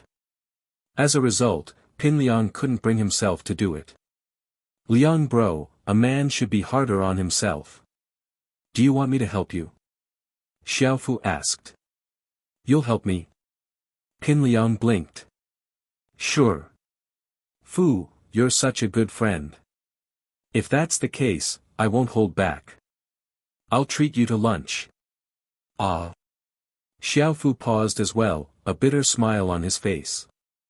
He'd wanted to cut Qin Liang's finger with the carving knife, but Qin Liang had clearly misunderstood him, thinking that he wanted to cut his finger and write a blood letter for him. What's wrong? Qin Liang handed the carving knife to Xiaofu. Is there a problem? No. Nothing. Xiaofu took the knife and gritted his teeth, cutting his index finger. Blood gushed out, but Qin Liang's hemorrhage from yesterday didn't happen. Alright, Fu, don't move. I'll use your finger to write a blood letter. With that, Qin Liang held Xiaofu's finger and started writing on the paper in front of him. What he didn't know was that this wasn't unseen. Yushu, who wasn't far away, had her phone raised and zoomed in on the camera, just enough to see Qin Liang and Xiaofu clearly. Yao Yao, this Qin Liang guy isn't much, isn't he? He's using Xiaofu's finger to write a blood letter for you. Isn't that a little too insincere? Yushu said with a giggle. What does that have to do with me? Menyao said, ignoring Yushu as she continued reading her book. Man, that's boring. Yushu put her phone away, a little disappointed. I wanted to see Qin Liang's hand turn into a water gun one more time. Menyao was speechless. What was there to see? Were you afraid that Qin Liang would die too slowly? The first class ended, and Pin Liang ran over to Meng Yao's desk with the letter written in Xiaofu's blood. He held the letter up with both hands. Yao Yao, please accept my confession of love from the bottom of my heart. Meng Yao frowned. She didn't even look at Pin Liang, nor did she care about him. Yushu, on the other hand, stood up with a smile and took the letter from Pin Liang's hands. Let me check it for you first. Is there anything wrong with it? Okay. Pin Liang was overjoyed that Yushu was willing to help. With Yushu, Meng Yao's best friend, giving him pointers, wouldn't it be just a matter of time before he got to Meng Yao? Ugh. Yushu opened the letter. She didn't want to read it, actually. She didn't have the time to read this guy's crappy letter. But Yushu had an even better idea. What do you think? Pin Liang looked at Yushu expectantly, waiting for her pointers. Hey, why didn't you sign it? Who'd know who wrote it if you did that? Yushu's eyes darted around. She'd finally found an entry point. Sign. Pin Liang blinked. Isn't this a letter written by me? Do I even need to sign it? Of course, you're not sincere at all. Yushu said with a straight face. You don't even have a sign on your letter, it's not official at all. No wonder you couldn't get Yao Yao after all this time. Yushu curled her lips as she spoke, a look of disdain on her face.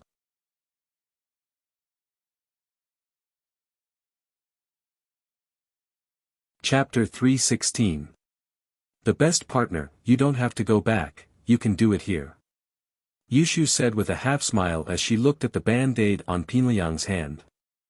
Other than the cut on his index finger yesterday, Pin Liang had also wrapped a band-aid around his right middle finger to confuse Meng Yao and Yushu. He couldn't let them know that today's blood letter was written with Gao Xiaofu's blood, after all. Ah. Here. Pin Liang paused before a bitter smile appeared on his face. The wound on my hand has dried up. I'll have to go back and get a carving knife. Oh. It's fine, I have a carving knife here.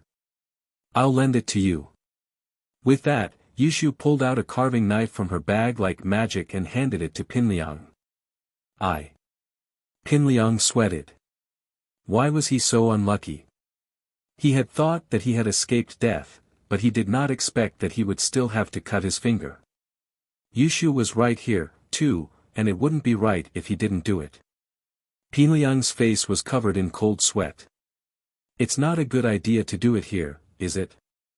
What if the blood spurts out everywhere and scares you guys? I say, Liangyi, you don't get it, do you? Yushu said. How could I let you go back? I still want to see you bleed non-stop.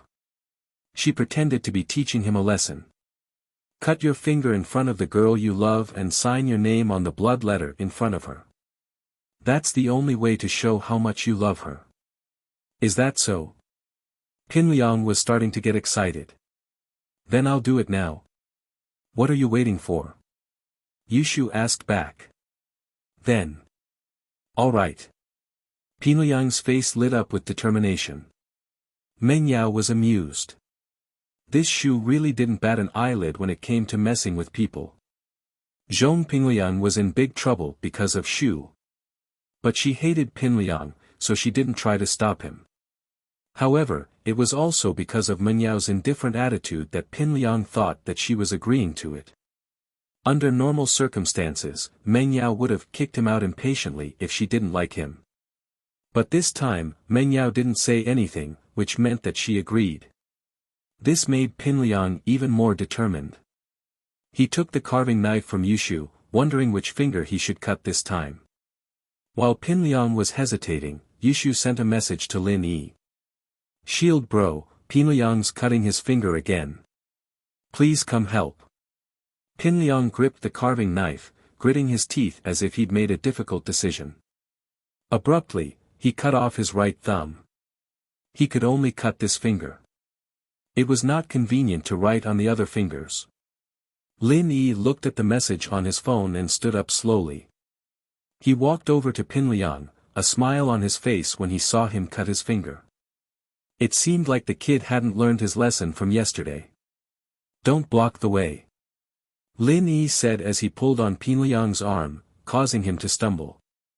Pinliang was just about to sign his name when Lin Yi's voice came from behind him, startling him. He thought that Lin Yi was going to kick him again, but after the push, Lin Yi strode over without hesitation. Phew. Pinliang breathed out in relief. It seemed like Lin Yi didn't do anything to him because he was in a hurry to go to the washroom. Wah! Yushu pointed at Pinliang's finger excitedly. Liangyi, your finger's bleeding. That's so cool. Do you have superpowers?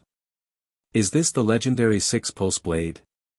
Pinliang blinked, not understanding what Yushu was talking about. He lowered his head to continue writing, only to realize that the paper was already soaked in blood. His hand, on the other hand. Blood was gushing out like a fountain, just like yesterday. Ah! Pinliang yelped as he tossed the blood letter aside and ran back to his seat. Fu, band-aids, give me a band-aid. Yushu raised two fingers in a V shape as she watched Pinliang run away. She cheered happily. Yay, success! Shield bro and I work well together. Mengyao didn't know what to say as she looked at her best friend. She was now certain that Pinliang's bleeding yesterday had to have been caused by Lin Yi. Before Lin Yi came over, Pinliang's finger was still bleeding very slowly, but after Lin Yi came over, the blood was gushing out like a fountain. It was obviously Lin Yi's doing, Lin Yi and Yushu. They really were a match made in heaven, the prankster duo.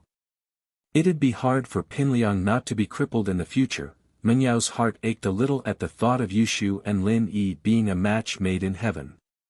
She had to admit that Yushu were very similar in some ways. Hee, Yao Yao, what do you think? Feels good, right? Let's see if Pinliang dares write that blood letter again. Yushu turned back to look at Pinliang, only to see him trying to wrap a band-aid around his wound.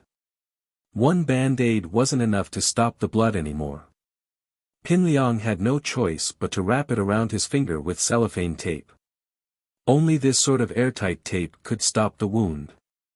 Pinliang found it strange. How did his finger end up like this? It had never happened before. Lin Yi went to the washroom and returned to the classroom. Yushu winked at him and made a victory sign with her hand. Lin Yi smiled. Boss, why did you go out just now? Didn't you see that amazing scene? Kong Xiaobo looked at Lin Yi with a pitiful expression. Oh. What's wrong? Lin Yi asked with a smile as he sat down in his seat. You didn't see it, but Pinliang started spewing blood again. It was spectacular. I've never seen anyone bleed like that before. Kong Xiaobo said. You didn't see it, but it's even worse than yesterday. The blood was shooting out of his hand. Ah. Is that so? Lin Yi said. Of course it was worse than yesterday. He'd only sped up his blood circulation yesterday, but he'd raised his blood pressure today. Lin Yi's phone vibrated again as he spoke. He'd received a text. Great teamwork, the best partner. Yay yay yay.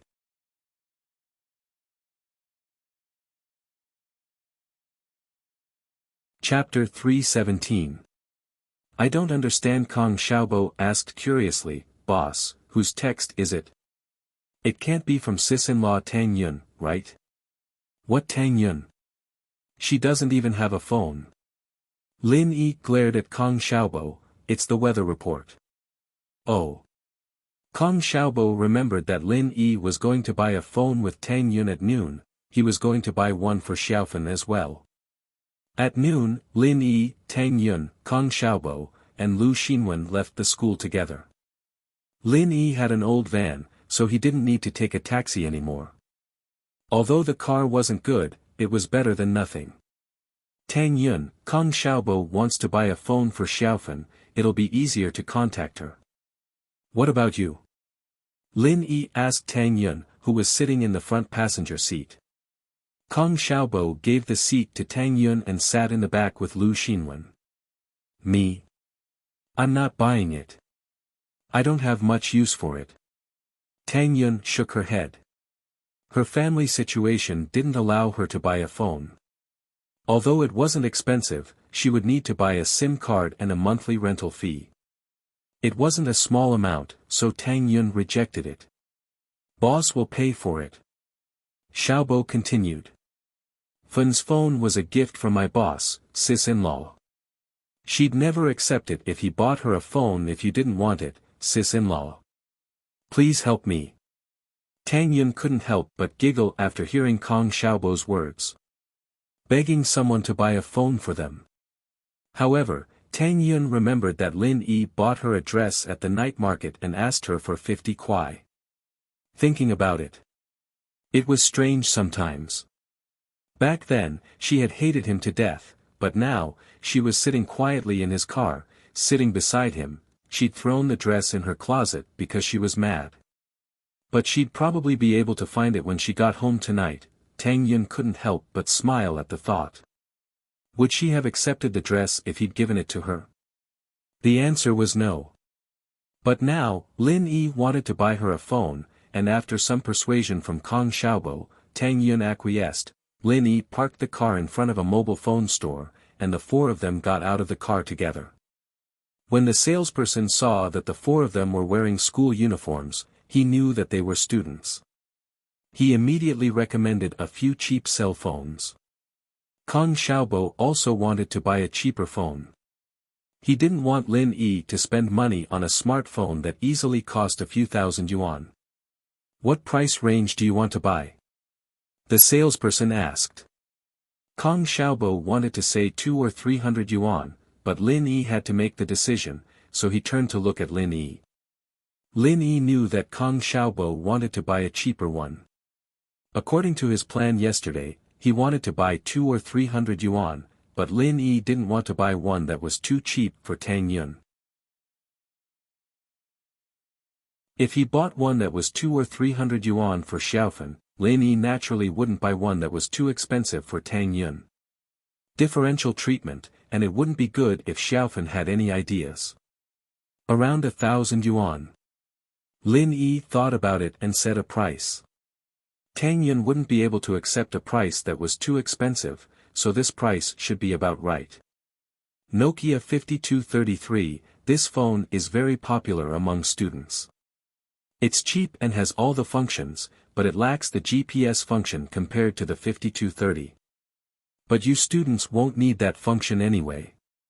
The salesperson took out a phone and introduced it to Lin Yi and the others. The price is cheaper than the 5230, only 833 yuan. What do you think? Lin Yi pushed the phone to Tang Yun, asking for her opinion. It's pretty good. But, it's a bit expensive. Tang Yun still couldn't accept the fact that she wanted something from Lin Yi. Although Kong Xiaobo tried to persuade her for a long time, she still felt that she shouldn't buy it. Lin Yi smiled and said to the salesperson, then I'll take 3 of these phones. How about, we buy the 300 yuan one? Tang Yun saw that Lin Yi wanted to buy it, so she hesitated and pointed at the 300 yuan phone. Please. Kong Xiaobo is giving it to Fun, it's too shabby, he can't take it out, right? Lin Yi whispered. Oh. Tang Yun could only nod, but she felt a bit depressed in her heart. She owed Lin Yi more and more. How could she pay him back? From the barbecue recipe, to him helping her and her mother chase away those bullies, to Fun's medical fees, although Kong Xiaobo played a part in it, most of it was because of her face. So Tang Yun couldn't pretend that she didn't know anything. He saved her again. Now he wanted to buy a phone for her. Tang Yun didn't know if her relationship with Lin Yi would become more and more complicated if this continued. Did he really like her? While he was hesitating, Lin Yi had already bought 3 phones and 2 SIM cards. One of them was Fun's birthday, and the other was Tang Yun's birthday. Xinwen was in charge of both of them. Lin Yi swiped the card and distributed the phones. Tang Yun got one, Kang Xiaobo got one, and Lu Xinwen had an older phone, so she didn't need to buy it. Lin Yi used the last one for himself. The expensive phone from before was also broken, so Lin Yi bought a cheap one. No matter how expensive it would be ruined if it was soaked in water. Lin Yi's job was more dangerous, so he chose a cheap phone. If it wasn't for the fact that Yushu's phone was too feminine and Lin Yi didn't want to take it out, Lin Yi would just use it. Tang Yun sighed lightly. She owed him a lot. She owed him a lot already, so a phone wouldn't make much of a difference. But when she got in the car, she whispered to Lin Yi, "Thank you, ha."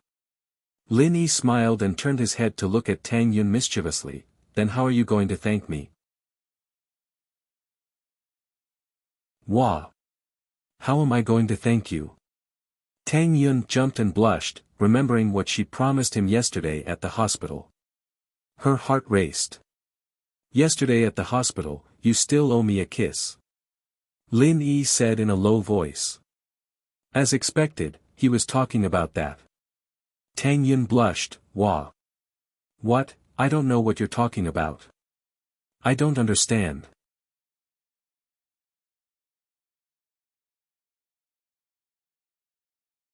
Chapter 318. A moment of brilliance. Lin Yi drove Tang Yun, Kang Xiaobo, and Lu Xinwen to the entrance of the hospital. Then, "I'll be leaving." Tang Yun hugged the phone, feeling a bit uneasy. It was the first time she'd received such an expensive gift from someone, and it was from a boy. Tang Yun couldn't calm down for a long time. "Yeah, I won't be using my phone for the next few days. Text me if there's anything, I'll check it after I turn it on." Lin Yi said, "You can take a taxi with Xiaobo later, let him pay." "Ha." And Tang Yun couldn't help but smile as she listened to Lin Yi's words. Her smile was like a blooming flower. Lin Yi's heart skipped a beat as he grabbed Tang Yun's hand and pulled her back. "What? What are you doing?" Tang Yun froze and looked at Kang Xiaobo and Lu Xinwen, who'd already gotten out of the car. She let out a breath of relief when she saw that they weren't looking at her. "Aren't you going to say something before we leave?" Lin Yi pointed at his face. I'll say it again." Tang Yun couldn't stand Lin Yi's teasing.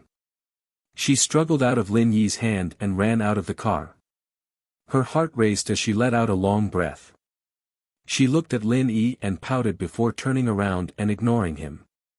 If it had been anyone else, Tang Yun would have run away crying, but with Lin Yi, all she felt was shyness. Tang Yun, who suddenly realized this, started to feel lost. Was it a good thing for her to fall deeper and deeper in love with Lin Yi? "Yun, what's wrong? You don't look well." Lu Xinwen was talking to Kang Xiaobo when she looked up to see Tang Yun's reddened face. It was like she had a heat stroke. It's nothing." Tang Yun quickly shook her head. Let's go." Xinwen shook her head. She didn't know what happened to Tang Yun. She turned around to look at Lin Yi's car, but realized that Lin Yi's car was already far away. She could only bury the question in her heart. Before leaving the country, Lin Yi had to deal with Lu Zhenhu's illness first. While he could extort some money from the man, he could also give Xuemin time to start planning for the medical company. This incident made Lin Yi realize that it was better to be on time than to be on time. He was just thinking about how to get 100 million yuan of startup capital, and in the blink of an eye, the Lu family sent it to him. The efficiency of raising funds was probably unmatched. Lin Yi gave Guan Xuemin a call and told him to call Zhenhu and the others over. He'd be there soon. "All right, Lu Tiany's already waiting here, waiting for your news. He'll have someone bring Elder Lu here," Xuemin said. "Have you had lunch?" "Not yet, but there's no rush," Lin Yi said. "All right then, I'll have Xin prepare some food." Xuemin made the decision for Lin Yi. "Ah. All right." Lin Yi didn't argue about these trivial things and drove straight to Xuemin's house. By the time Lin Yi got there, Jinhu was already there. He was sitting in the living room waiting for Lin Yi. When he saw Lin Yi walk in, Jinhu stood up with Lu Tiany's help. "Miracle Doctor, I'll have to trouble you then." Jinhu's attitude made Lin Yi a little embarrassed. He took so much money from him, and he was still being so respectful to him. But he really needed money right now, so he couldn't be soft-hearted.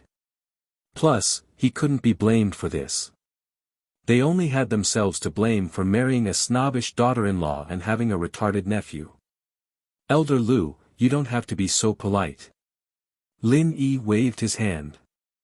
"Let's go find an empty room." "Alright, Miracle Dr. Lin, about the consultation fee." Lu Tianyi wasn't an idiot. Even if Lin Yi didn't ask about the consultation fee, he couldn't not mention it. If he pretended not to know, then he'd be an idiot. "Grandpa Guan, do you have a bank account?" "Transfer it directly." Lin Yi turned to Xuemin. "Transfer it to my account." Xuemin paused for a moment, then understood that Lin Yi wanted him to plan for the medical company. He nodded. "Alright, transfer it to my account first." "Mr. Lu, do you know my account number?" "I do." Lu Tianyi nodded. He'd planned to transfer 2 million to Xuemin as well, so he'd memorized Xuemin's number. Lu Tianyi called one of his subordinates and had them transfer the 100 million to Xuemin's account. A moment later, Xuemin's phone rang with a notification. After confirming that there were no issues, Lin Yi nodded in satisfaction.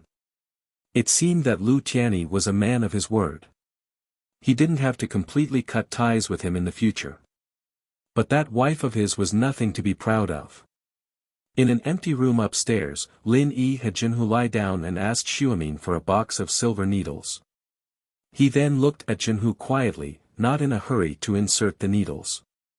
He was thinking about something.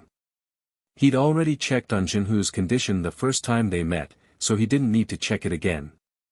What he needed to do now was think of a treatment plan, the quickest and most effective way to cure Jinhu's angina. Of course, a complete cure wasn't possible, at least not right now. Old Lin's miraculous pills were hidden away like treasures, so he couldn't take them out even if he wanted to. But it was possible to keep the disease from acting up for 10 years, but that was a bit of a scam. Lin Yi sighed. Whatever, he'd keep the disease under control for 10 years first. If Jinhu really did live to 100 years old, then he'd think of something else. With that in mind, Lin Yi quickly inserted needles into Jinhu's body. His speed was so fast that even Xuemin, the god of acupuncture, was in awe. He did it in one go. 2 minutes later, Lin Yi began inserting needles into each needle. Neguan, Xiamen, Yin Qi, Juk, Shanzhong, inject energy into the needles. Jiao Lao's voice suddenly rang in Lin Yi's ears. Lin Yi was overjoyed. He didn't know what kind of person Jiao Lao was, but with his help, things would be much easier. Lin Yi hurriedly did as he was told. The needle handle that had been injected with energy suddenly began to vibrate with a buzzing sound, as if something was driving it. Even when Lin Yi's hand left the handle, the needles continued to vibrate on Jinhu's body.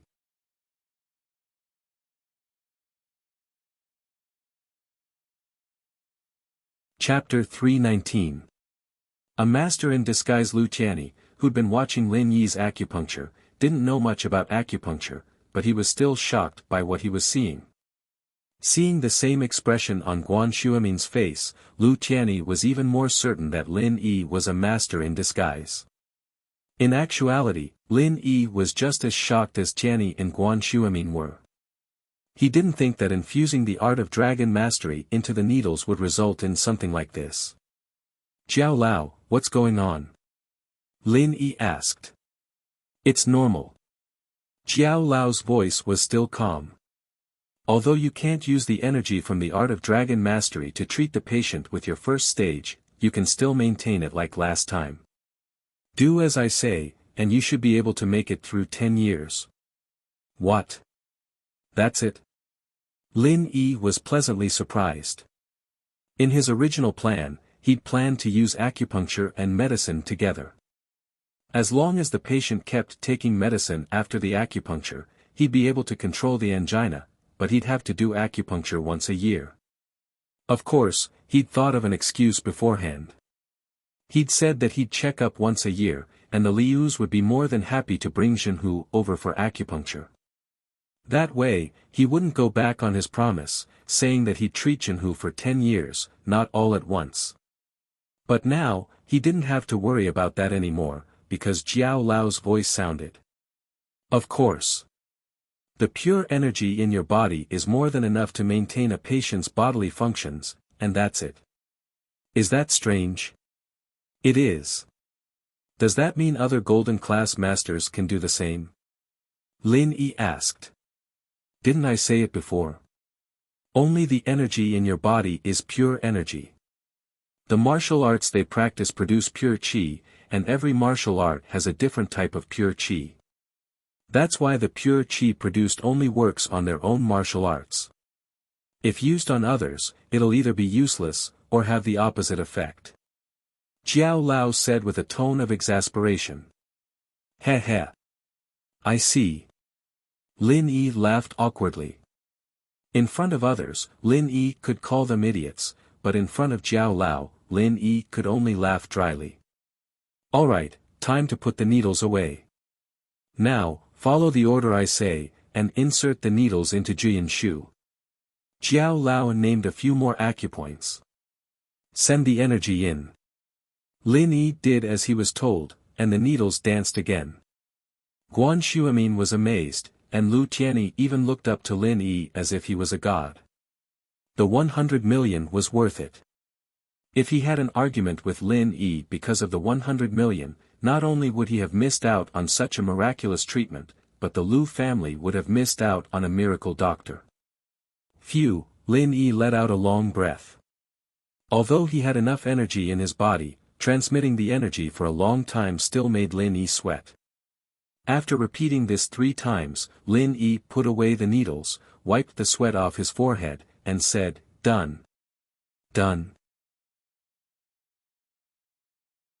It wasn't that Lu Tianyi didn't trust Lin Yi, but it had only been an hour or so.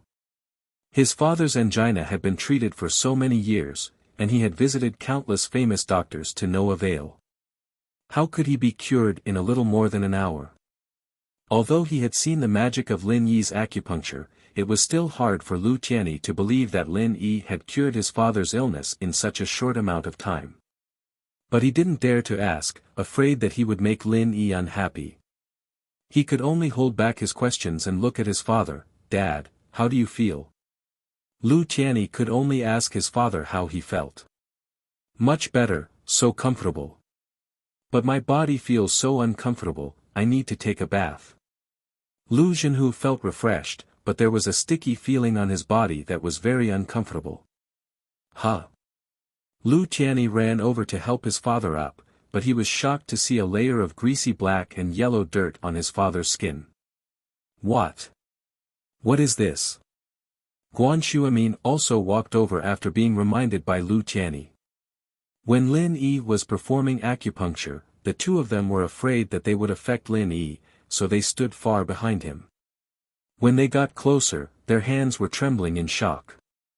Bone and marrow cleansing. Guan Shuamin naturally knew about bone and marrow cleansing in ancient medicine, but it had been lost for many years. Bone and marrow cleansing referred to the use of acupuncture or herbs to expel toxins from the body, achieving an effect similar to rebirth. It was inevitable that toxins would be stored in the body when humans ate grains. Although metabolism could expel some of it, there was still some that would be absorbed by the body. As time went on, the toxins would accumulate more and more. Guan Shuamin didn't expect Lin Yi's acupuncture to be so effective. Not only could it cure diseases, but it could also expel toxins from the body. Lin Yi paused when he heard what Guan Shuamin called him, but then Jiao Yazi's voice sounded in his ears. Lin Yi, your pure energy has a part of the effect of expelling toxins, so even if you didn't do it on purpose, it would still bring about this result. But that Lu Jinhu will probably live a few more years, and you'll have to perform acupuncture on him in 10 years. Lu Zhenhu. Lin Yi didn't know what to say, but it wasn't all that strange coming from Jiao Lao's mouth. Jiao Lao was an old monster, and although Lin Yi wanted to ask, Jiao Lao kept saying that he was too weak to know too much, so there was nothing Lin Yi could do.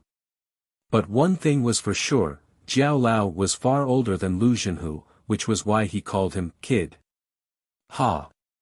Lin Yi smiled, but didn't explain. It seemed that Lu Zhenhu's 100 million hadn't been spent in vain. Not only did it cure his illness, it also extended his life. Good things like this couldn't be bought with money. But, since Zhenhu was going to live a few more years, Lin Yi had to give him a heads up. Elder Lu's health isn't good, so I did it for a bit. But I have some bad news for you, Mr. Lu. Oh. What news? Please tell me, Miracle Dr. Lin. Lu Tianyi was startled. He'd thought that bone and marrow cleansing was a good thing, and the excitement from Guan Xuemin made him think that his father had gotten a great bargain. But then he heard Lin Yi say that there was bad news. Even the usually calm Lu Zhenhu couldn't help but raise his head. Didn't Lin Yi say that he was cured? Why would there be bad news? Could it be that bone and marrow cleansing was harmful to the body? But why did he feel so good?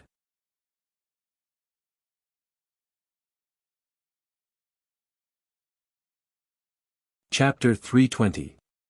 Let me tell you some bad news. Lin Yi wasn't expecting everyone to be looking at him with such nervous gazes. Did he scare them with his tone? Mr. Lu, I said I could cure Elder Lu's illness in 10 years, so it's 10 years. That bone and marrow cleansing thing is a complimentary gift. Lin Yi paused. But the bad news is that you'll need to prepare the money 10 years from now, you'll still need to prepare it. Elder Lu can live for more than 10 years after the bone and marrow cleansing. Ah! Lu Tianyi blinked, surprised and overjoyed at the same time. This wasn't bad news at all, it couldn't be any better. How could it be bad news? So what if he had to prepare money after 10 years? As long as his father lived, House Lu would continue to prosper. Lu Tianyi was so moved that he couldn't speak. Miracle Dr. Lin. You're the savior of House Lu. Lin Yi waved his hand. Alright, I'm tired, I need to rest, yes, yes.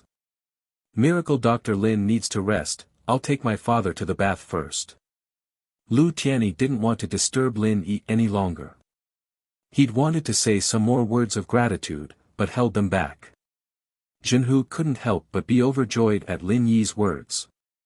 Not only would he live for another 10 years, he'd be able to live a few more years on top of that. This was really good news. Tianyi, you have to prepare a big gift for young Miracle Dr. Lin after this is over. Consultation fee is consultation fee, thank you gift is thank you gift, you can't mix the two together. Zhenhu knew how important a miracle doctor was to the family, and naturally he wouldn't let go of any chance to befriend Lin Yi. Zhenhu wouldn't look down on Lin Yi anymore.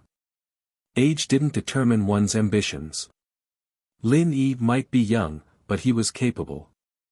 Yes, Dad. I understand. Lu Tianyi quickly nodded and helped his father up. No, I feel like I'm 10 years younger. It's like I've returned to the time when I was in my 70s. My body is very good, and I have strength. Zhenhu waved his hand and stood up, pacing a few steps around the room. Not bad at all. Lu Tianyi was even more surprised at this moment. Although he did not doubt the authenticity of Lin Yi's words, it was not as shocking as seeing it with his own eyes. His father, who used to need the help of others to walk and couldn't walk fast, was now walking as if he was flying. Was this still an old man in his 90s? At this moment, Lu Tianyi had also made up his mind to build a good relationship with Lin Yi at all costs. This was a rising star in the medical world, after all. His family had to make the first move and wait for the news to spread. All the noble houses would flock to fawn over Lin Yi, and then the Lus would have nothing to do with it. Lu Tianyi, Jinhu, and Xuemin left the room and closed the door for Lin Yi. Lin Yi was a bit tired, but he silently practiced the first stage of the art of dragon mastery in his mind. The energy he had lost was replenished, and he was back to his energetic self. You brat, how can you be so devious? You can't cure his illness, and you're telling him to prepare the money 10 years later for treatment. And he's still grateful to you. Jiao Yazi's voice rang out.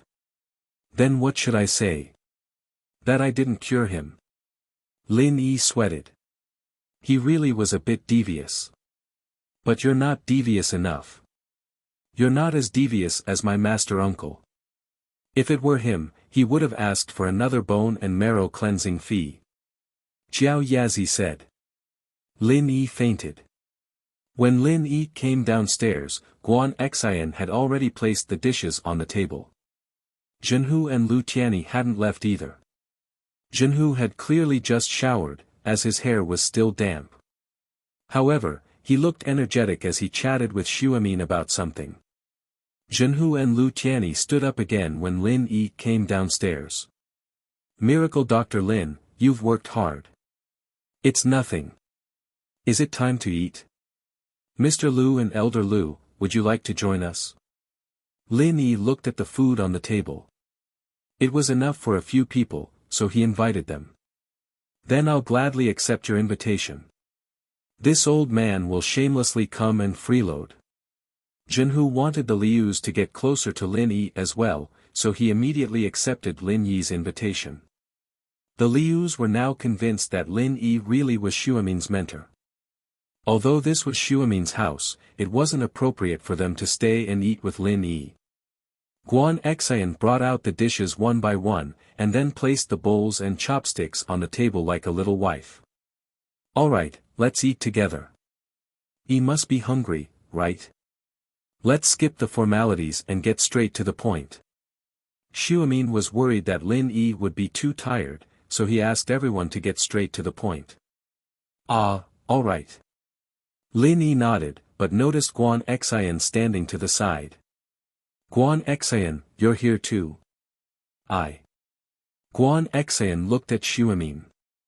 In the past, when Xuemin's friends came over, Guan Xian wouldn't join in the fun. After all, she was a junior. Yesterday, it was only Lin Yi, and the two knew each other, so Xuemin wanted to introduce Lin Yi to her. That was why Guan Xian came. But today, Jinhu and Lu Tianyi were here, so it wasn't appropriate for Guan Xian to just sit down. Xian, let's eat together. You can sit next to Yi. Xuemin said with a smile. Okay. Guan Xian nodded, happy as she sat down next to Lin Yi. Lu Tianyi wanted to sit next to Lin Yi to get closer to him, but Guan Xian suddenly sat down. He was a little disappointed, but at the same time, he started to pay more attention to Guan Xian. Guan Xian's shy and happy expression just now was reflected in Lu Tianyi's eyes. Lu Tianyi wasn't an idiot, he could tell Guan Xian's feelings for Lin Yi with just one look. No wonder Lin Yi was so close to House Guan, it was because of this. It seemed that even if he got to know a miracle doctor like Lin Yi, he couldn't cut off his connection with Xuemin. Lu Tianyi made up his mind. Guan Xian put 100% of her effort into cooking today's meal, and it was a world of difference compared to yesterday's. Lin Yi, of course, ate heartily. Guan Xian, on the other hand, ate very little, but she was even happier to see Lin Yi enjoying the food. Lin Yi didn't linger after the meal. He still had to prepare for his trip abroad, and it was about time for him to leave for the airport. His flight was at 4 in the afternoon, and it was already 1. Lu Tianyi and Jinhu were a little disappointed to see Lin Yi leave in a hurry, and so was Guan Xian. Xuemin, on the other hand, didn't mind. He used to look forward to Lin Yi's visits, but now that he had a project with Lin Yi would definitely come more often.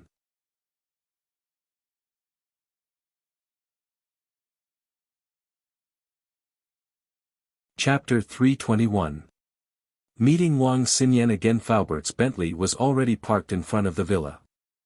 Lin Yi parked the van in the garden and opened the door for Faubert. Faubert, wait for me. I need to get changed. Okay, just in time to prepare the things you need to bring, Uncle Fu nodded and said. Lin Yi was wearing a school uniform right now. He couldn't just leave the country like that because it would be too eye-catching. The Songshan First School's uniform wasn't very eye-catching in Songshan, but it wasn't available in other cities, let alone overseas. If Lin Yi were to appear in that uniform, he'd definitely be noticed by the local gangs. Lin Yi changed into the casual clothes he'd bought at the night market and put on a pair of sunglasses. He then took out the blade from his shoe and threw it into the drawer. Something like that wouldn't be able to get past airport security. He'd just buy another one and put it in his shoe when he got there. Lin Yi left his phone on the desk and came out without anything else. You're not bringing anything? Faubert looked at Lin Yi's outfit, a little surprised. What's there to bring? I'm just bringing someone back. Lin Yi shook his head. Faubert didn't say anything as he handed a credit card and plane ticket to Lin Yi. This credit card can be overdrawn up to $1 million USD. The password is the same as the one I gave you before. Lin Yi didn't decline and put the card and plane ticket into his pocket. Lin Yi wasn't a stranger to flying, but this was his first time using Lin Yi's identity. He'd had all sorts of random names when he was on missions before. Lin Yi packed lightly and got on the plane in no time at all. Faubert had bought a first-class ticket. With Pengzhan's wealth, a first-class ticket wasn't much at all. Faubert had bought a transfer ticket that required a transfer at Yanjing. However, as soon as Lin Yi boarded the plane, he closed his eyes and prepared to sleep. Sir, can I go over? Lin Yi's seat was near the aisle. As soon as he got on the plane, he lowered his head as if he was asleep. However, in fact, Lin Yi didn't sleep. He just closed his eyes. When he heard someone talking, he guessed that it might be the passengers sitting inside, so he stood up. But when he saw the person, he was stunned. It's you. Xinyan looked at the man in the big sunglasses. He looked familiar, but she didn't know who he was. You're. Lin Yi was stunned. He then remembered that he was still wearing sunglasses, so he reached out and took them off. What about this time? It's you. Lin Yi. Xinyan looked at Lin Yi, a little surprised. What? What are you doing here? But then Xinyan realized that her question was a little stupid. They were on a plane, and Lin Yi naturally had to take the plane to Yanjing. Otherwise, he wouldn't be here. Why you're here is why I'm here. Lin Yi shrugged. Do you have luggage? I'll help you put it on. Yeah. Xinyan nodded after a moment of hesitation. She was dragging a suitcase, and it would be a little troublesome for a girl to lift it up. She wanted to wait for the flight attendant to help, but Lin Yi did it for her. Xinyan didn't hesitate. Thank you. It's no trouble at all. Lin Yi opened the luggage rack with one hand and grabbed Xinyan's suitcase with the other, placing it firmly on top of it. Xinyan's mouth was agape. The suitcase wasn't heavy, but putting it on with one hand showed that Lin Yi had quite the strength. Xinyan sat down, and so did Lin Yi. Thank you for last time. Xinyan had always wanted to say thank you to Lin Yi. If it weren't for Lin Yi, she would have gotten into a lot of trouble. It's nothing, Lin Yi shook his head. Plus, didn't you help me on the train last time? Haha, that time. Xinyan smiled at the memory of what happened on the train. You really scared me that time. I thought you were tricked, but who would have thought that those people were the ones who got the worst of it? You're going to Yanjing too? Yeah, it's just a transfer. Lin Yi nodded. Oh. I see. Xinyan was a little disappointed. She'd wanted to treat Lin Yi to a meal to express her gratitude, but Lin Yi had a transfer, so he couldn't leave the airport. The airport was mostly full of fast food, and it wasn't suitable for a formal treat. What about you? What are you going to Yanjing for? Lin Yi asked. I'm going to take care of some family matters. Xin Yan's face darkened a little. Oh. Lin Yi saw that Xin Yan didn't seem to want to talk about herself, so he didn't press the issue. The two fell into silence. It was obvious that Wang Xinyan was a girl who wasn't good at communicating with people. She was a bit of an introvert, after all. She wouldn't have been listening to her MP3 player when they met on the train. It was also because Xinyan wasn't good with words that Wu Huiru was able to trick her in the business district of the city center. If it had been Yushu or Xinwen, that violent girl, Wu Huiru would have been the one running. Your phone number is, the two spoke at the same time. Xinyan couldn't help but smile at each other. Xinyan blushed a little. Give me your phone, I'll help you. I don't have it with me, I'll give you my number, and you can text me. Lin Yi said. My number is 152x × 1234, okay. Xinyan nodded, and took out a small phone. She keyed in Lin Yi's number and texted it over. You live in Yanjing. The journey was long, and Xinyan didn't like to talk much. Lin Yi had to find a topic himself. It's my grandpa's house. Xinyan said, a little sad. My grandpa passed away. I'm going to the funeral, ah. Lin Yi blinked, knowing that Xinyan had brought up something sad. My condolences. But why are you alone? My parents passed away before me. I'm still in school, so I had to apply for leave. Xinyan explained. It's nothing. My grandpa and I aren't that close, and we've only met a few times. It's just that I feel bad. My mom broke off with my family when she married my dad. My grandpa and my grandpa are enemies. Lin Yi was getting a bit of a headache from listening to, this family's relationship was complicated enough. No wonder Xinyan didn't look too sad at all. Perhaps her mother hadn't gone back much after breaking up with her family, and her grandfather was her grandfather's enemy. Naturally, he wouldn't be too nice to someone with the surname Wang.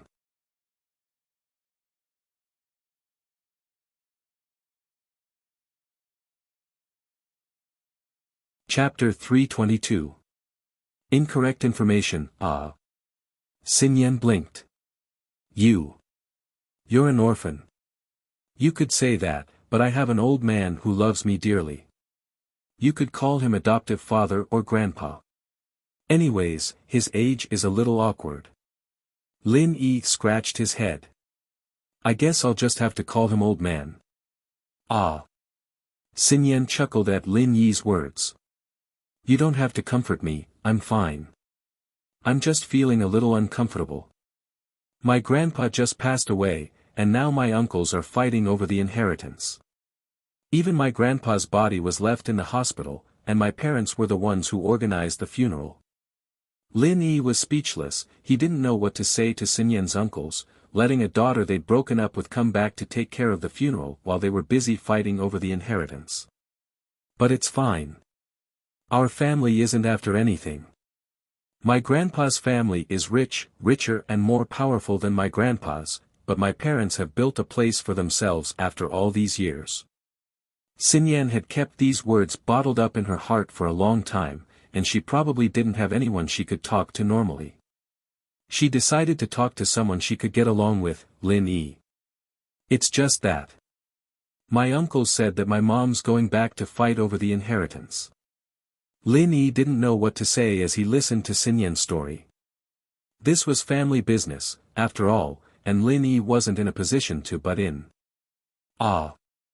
I'm just whining, just don't bother me. Xinyan shook her head with a bitter smile. It's fine, didn't I tell you? Every family has their own problems, and things like this are hard to deal with. As long as you do your best, it'll be fine. Lin Yi said.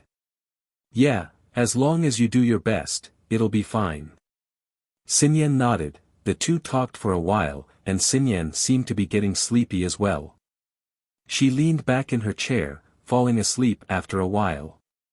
Lin Yi turned down the air conditioner for her before closing his eyes as well. The plane was already descending when Lin Yi woke up. Xinyan was listening to her MP3 player, a few bags of snacks and a glass of juice on the table.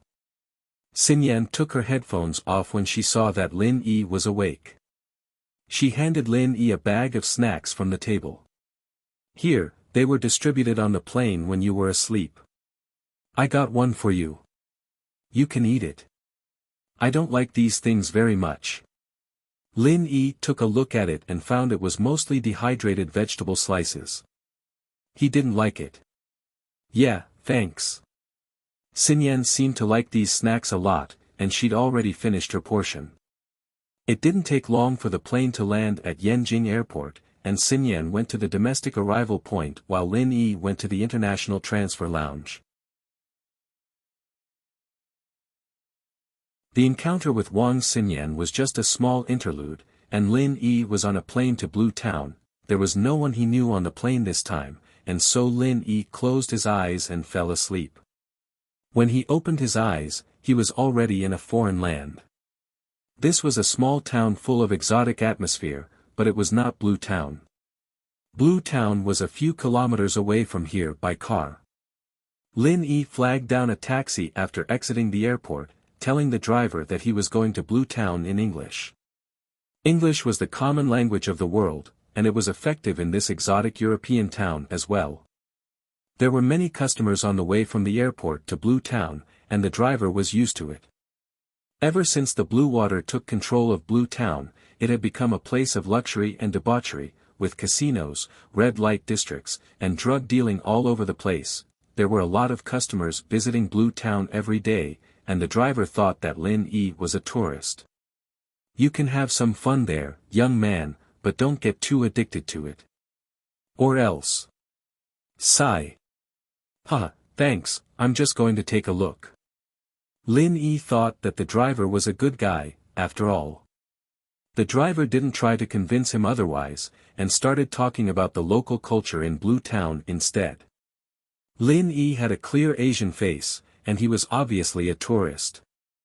Don't offend the people in blue baseball caps in Blue Town, they're members of the Blue Water gang, and they hang out in casinos and brothels. The Blue Water is the only gang in Blue Town, and they're very powerful. You might not be able to come back if you piss them off. I've heard of that before. Lin Yi nodded. Right, sir, I'd like to ask, where's the Blue Water HQ? HQ? Why are you asking? The driver asked, suddenly alarmed. I'm staying somewhere far away from them. It sounds scary, and I'm traveling alone. I want to avoid trouble. Lin Yi explained with a smile. Oh, I see. The driver let out a breath of relief. The Blue Water HQ is in an old castle on the west side of the town, but the core of the Blue Water isn't there.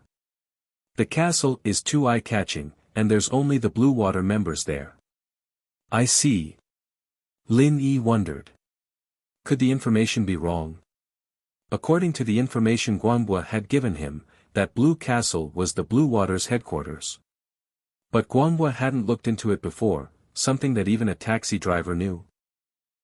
Yeah, one of my cousins is a member of the Blue Water, so he knows a bit more. Their HQ is in an auto repair shop in the North District, and only a few people know about it. But you're a tourist from another city, so it's fine to tell you. Try not to go to the North District. Alright, I won't go then. Lin Yi was moved. Just as he expected.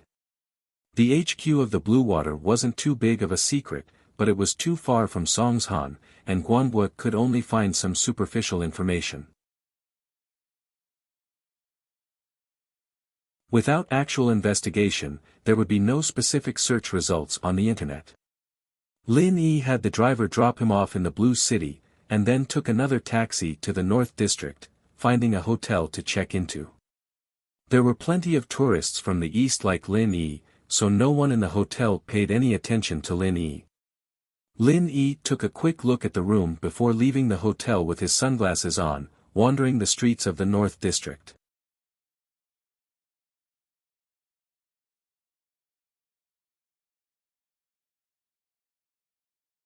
Chapter 323. Chapter 323, First time in the city. Lin Yi walked the streets of the Northern District leisurely.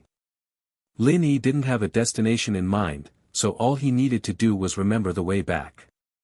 At an ATM, Lin Yi took out a few €1,000 and put it in his pocket before continuing to stroll around the Northern District. A car repair factory. Lin Yi frowned. He'd never known it before, but now that he'd come out, he realized just how big the Northern District was. There were all sorts of people, with nightclubs, discotheques, and karaoke all over the place. It seemed like the closer he got to the Blue Waters HQ, the more businesses there were.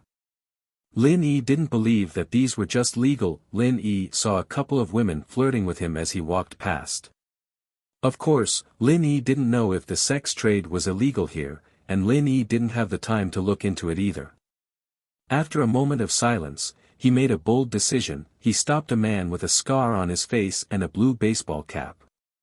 This guy didn't look like a good person at first glance, especially the obvious gang emblem on top of his head, which could also prove this point. He wasn't one of the higher-ups of the Blue Water, though. What kind of person would walk around alone without a bodyguard? "Do you know who I am, kid? Do you want to die?" The scarred man wasn't expecting Lin Yi to stop him. He started yelling in the local language. "Hey, don't rush, bro." Lin Yi pretended to be cautious as he looked around. "I'm from out of town, and I heard that the Blue Water gang has some cheap cars for sale. I'd like to buy one to play with. Do you have any connections, bro?" "Don't worry, there'll be benefits." "Oh. You want to buy a car?" The scarred man looked Lin Yi up and down. Lin Yi's skin was obviously foreign, and he didn't look like a spy from the cops either. He didn't say anything else. The Blue Water did have a large number of stolen cars in their hands, and that was one of their main sources of income. They'd buy illegal and stolen cars from other cities, change their engine numbers and license plates, and then sell them to the less well-managed areas. As a low-level member of the Blue Water gang, selling stolen cars, drugs, and even bringing customers to the casino would earn them a hefty commission. That was pretty much how they lived. So the scarred man was interested when he heard that Lin Yi wanted to buy a car. "What car are you buying? How much is it?" Scarface didn't ask Lin Yi what he was buying the car for, since there was no need to ask. It was a rule in the industry, and if people didn't ask about the origin of the car, then there was no need to care about what the car was for. In any case, the money was exchanged, and the goods were exchanged. They did not owe each other anything, and after that, they did not know each other. Anything is fine, as long as it's a little cheaper. Lin Yi naturally wouldn't put on airs and buy a high-priced stolen car.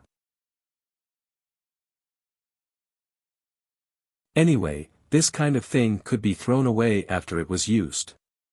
Even if Lin Yi used Faubert's credit card, Lin Yi didn't want to cause trouble.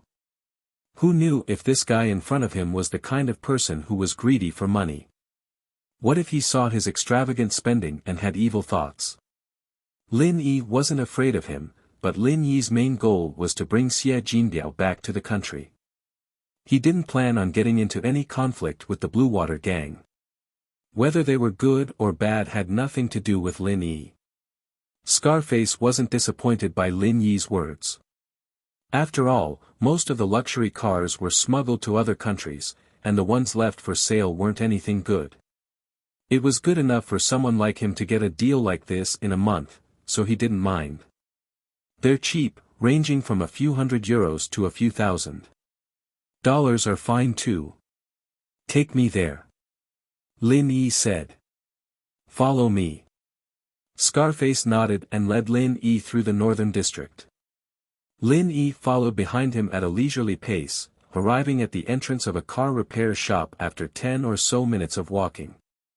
A smile formed on Lin Yi's lips. It seemed that he'd made the right bet. The Blue Water's stolen cars were indeed stored in the factory. This repair shop was probably the Blue Water's headquarters. York, who's this guy?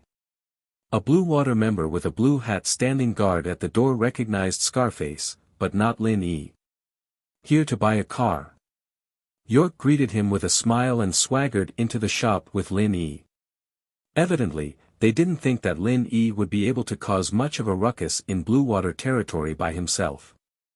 They didn't even bother with a body search before letting him in. Lin Yi shook his head inwardly. The Blue Water's management was a little too lax.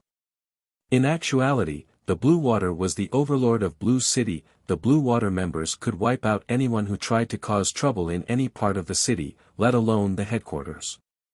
York brought Lin Yi to a big yard at the back of the repair factory.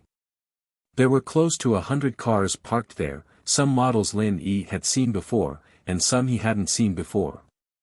They all looked like they'd been there for a long time. They're all here. Pick one you like and give it a try, it's fine. York's attitude was quite nice. He'd get a high commission if this deal went through, and he'd have a month's worth of pocket money. This one. Lin Yi pointed at a nondescript old Santana. This one. I'll give you a discount.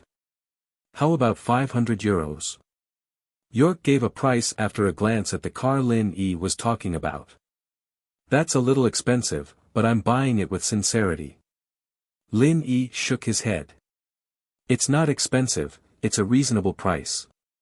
This is a car from 10 years ago, and it's still very good. York said. 400. Lin Yi took a look at the model and condition of the car. It was probably from the 90s, and this car was probably as old as he was. 10 years.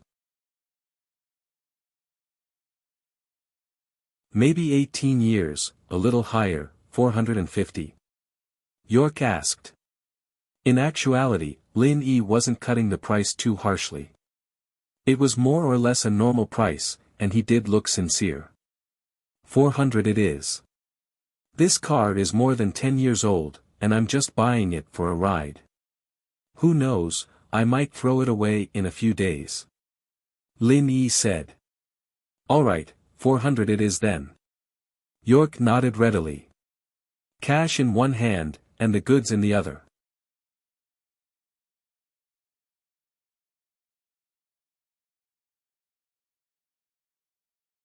Chapter 324.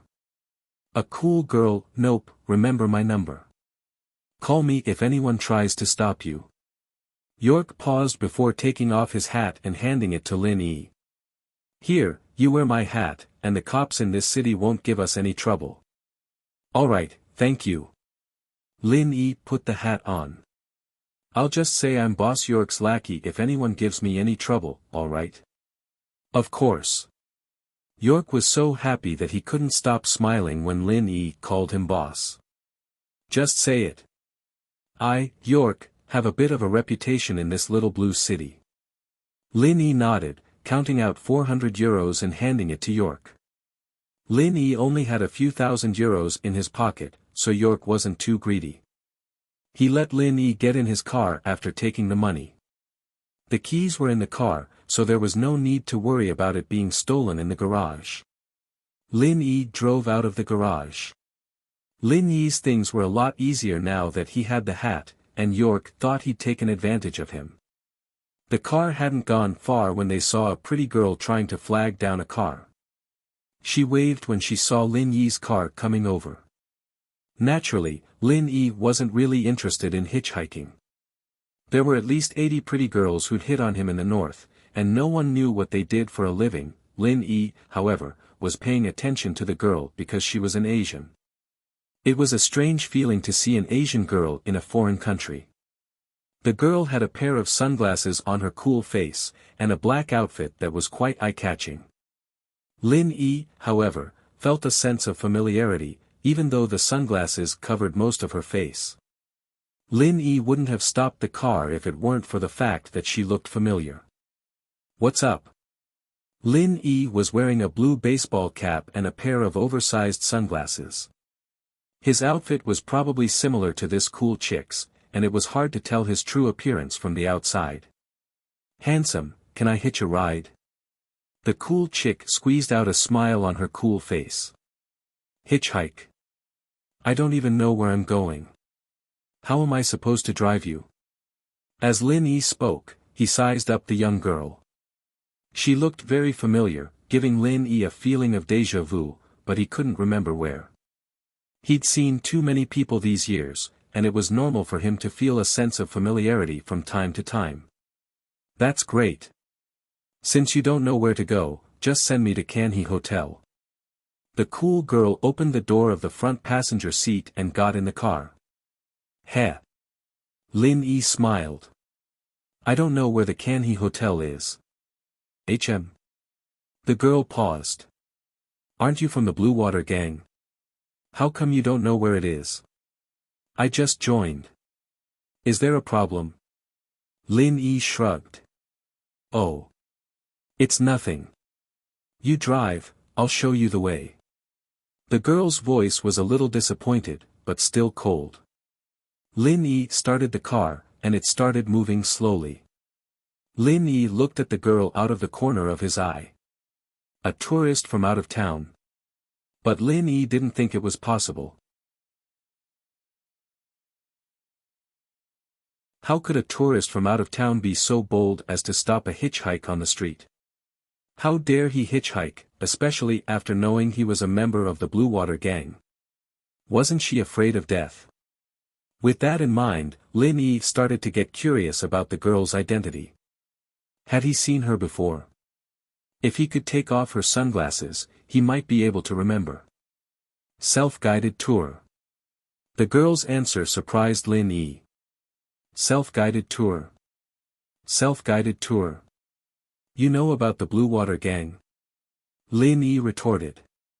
The girl was obviously lying.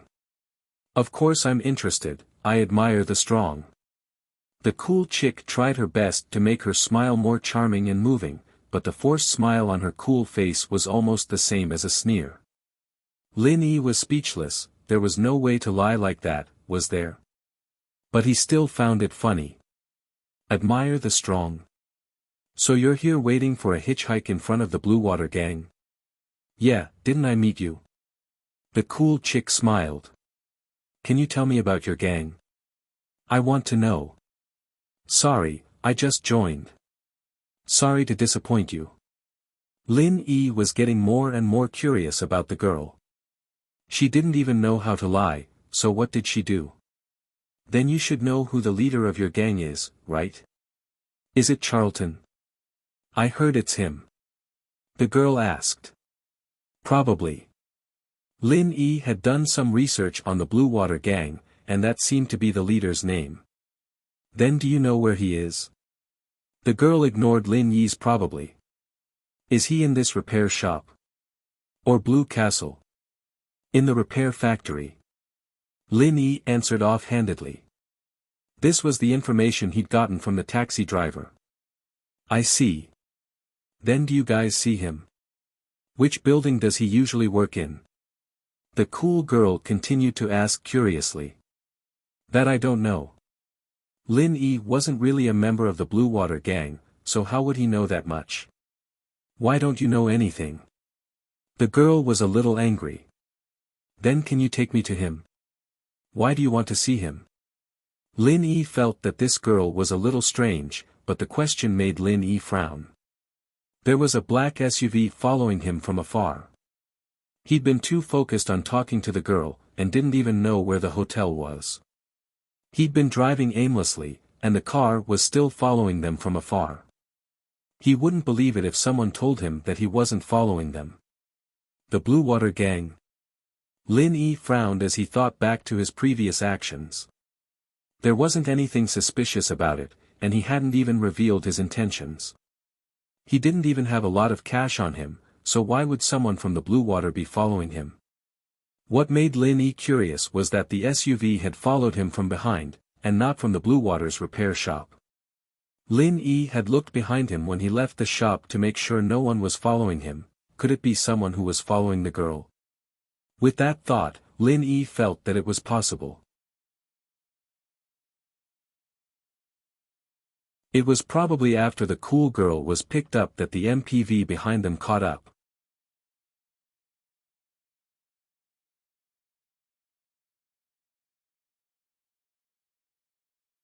Chapter 325. 10 years later, I worship him. The cool girl wanted to act coquettishly, but there was no coquettish expression on her cool little face. Needless to say, it was very strange. Worship him? Lin Yi curled his lips. But I'm sorry, I really don't know him. But you don't look like you worship him, do you? You're a girl, and you're saying you worship the leader of the Blue Water Gang. Do you think you can believe that? The girl's expression froze, but it didn't show on her face. Of course. What else do you think? Nothing. Lin Yi humphed. That Mitsubishi SUV behind us has been following us for a long time. Do you know it? Mitsubishi SUV? The cool chick was slightly taken aback. She turned her head to look behind her, but when she turned back, there was an angry expression on her face. It disappeared in a flash, and she returned to normal. I don't know him. You don't know it? Alright, we'll lose it then. Lin Yi sped up abruptly, and the old Santana roared as it shot out like a wild horse, pulling a good distance away from the Mitsubishi SUV. Lin Yi then turned to the smaller roads, turning left and right, making sure that the SUV wasn't able to catch up to him yet. After a few turns, he'd left the SUV in the dust. The cool girl watched in shock as Lin Yi changed gears and sped up, controlling the car skillfully. Shock flashed across her face. You. How's your driving skills so good? You have a lot of questions. You've been asking this and that ever since you got in the car. What are you trying to do? Lin Yi didn't have the patience to waste any more time with the girl. He'd wanted to give her a ride since she was an Asian, but he didn't want to cause unnecessary trouble. Asking random questions meant that she wasn't just here for a vacation, and there was a car tailing them. He didn't want to interact with a girl like that for long. Who are you? You're not a member of the Blue Water Gang. The girl finally realized that something was wrong. She'd thought that Lin Yi was a member of the Blue Water Gang based on his attire and the fact that he'd driven from the HQ. But now it seemed that Lin Yi didn't know the road at all, and was just driving randomly. He'd managed to shake off the SUV, but that was only because of his driving skills. The reason why the girl felt that something was wrong was because Lin Yi had driven into a dead end. There was a landfill in front of them, and there was no other way to go. There were dilapidated houses on both sides of the road, obviously uninhabited. This place was probably the city's garbage dump. Lin Yi might have been panicking, but as a Blue Water Gang member who was familiar with the roads, there was no way he'd drive into a dead end like this. Plus, this road wasn't a dead end right away. There were a few more crossroads, but Lin Yi didn't turn and drove straight ahead, evidently not knowing that there was no road ahead. Connecting the dots between Lin Yi's claim that he didn't know the Kanhee Hotel, the girl finally felt that something was wrong. Nope. Lin Yi admitted honestly. I was just going to buy a car, they gave me the hat. The girl was speechless. She frowned, feeling a little depressed and saddened. Was she really a flower in a greenhouse, unable to stand up for herself? She'd gotten hurt the first time she went on a mission, and it hadn't been easy for her to recover. The second time she went on a mission, her family sent someone to follow her from afar. But that wasn't all. The worst part was that she'd misjudged the situation and gotten into the car of someone who wasn't a member of the Blue Water Gang, and even talked so much with him. He was starting to suspect that his mission wasn't going to be a smooth one. The girl's hand shook at the thought, and a sharp dagger appeared in her hand. She swung it lightly, aiming for Lin Yi's chest. Slap. Lin Yi grabbed the girl's hand. You. The girl hadn't expected him to grab her hand. She wasn't experienced in society, but her skills were top-notch. Otherwise, her family wouldn't have sent her out on a mission alone. She was confident in her skills. She'd made her move when Lin Yi was defenseless, and if she wasn't mistaken, Lin Yi was trying to figure out how to turn the car around. But Lin Yi had caught her hand while she was distracted. The girl's heart skipped a beat. She wanted to pull her hand back, but found that Lin Yi's hand was like a crab's clamp, holding her hand in place. You. Let go of me. The girl didn't just stand there. She clenched her other hand into a fist and punched at Lin Yi's face. Lin Yi frowned and dodged to the side. Didn't you go read up on Mr. Donggua's story after you got back? Looks like I told you for nothing last time, you didn't listen to me. The girl froze, forgetting about her attack on Lin Yi. A look of disbelief appeared on her face. You. You're the one who molested me last time. I'm your savior. Lin Yi corrected. I saved your life, and you tried to kill me. That's a classic case of biting the hand that feeds you. Today, I was kind enough to give you a ride, and I even answered a bunch of your questions for free, and you tried to kill me again. A wronged look appeared on Chi-Chi's face. I was afraid that you'd ruin my plans, that's why I wanted to kill you. And last time, if you hadn't touched my body, why would I have killed you? Lin Yi had been observing the girl on the way, trying to remember where he'd seen her before. He just couldn't be sure. But when the girl struck at the end, Lin Yi remembered. This girl was the assassin he'd seen in front of the pharmacy back in Songshan, the one who'd lost a lot of blood. You what? Lin Yi frowned. I'll count to 3 and get out of the car. Don't ever show up in front of me again, you little bitch, or I won't go easy on you.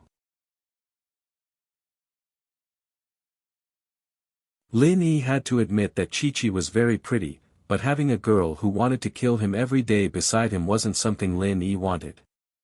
He'd always be able to sense her before she made a move, and the jade could warn him in advance. Young Chi-Chi felt wronged as she looked at Lin Yi's fierce face. Fine, I'll get out. Revenge is a dish best served cold. I can't beat you now, but I'll come for you in 10 years.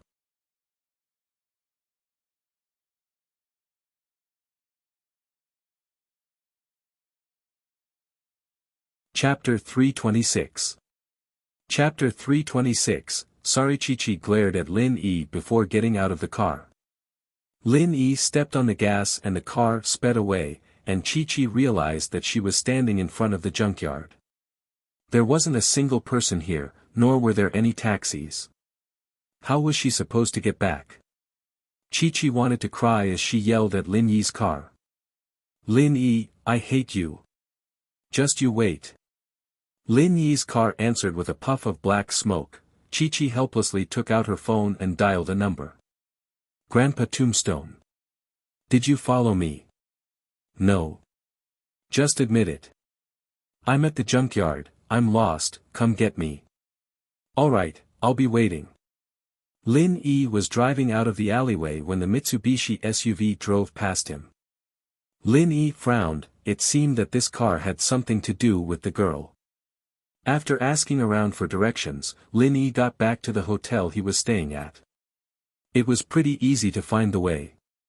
Lin Yi planned to make his move at night, so he didn't have much to do during the day.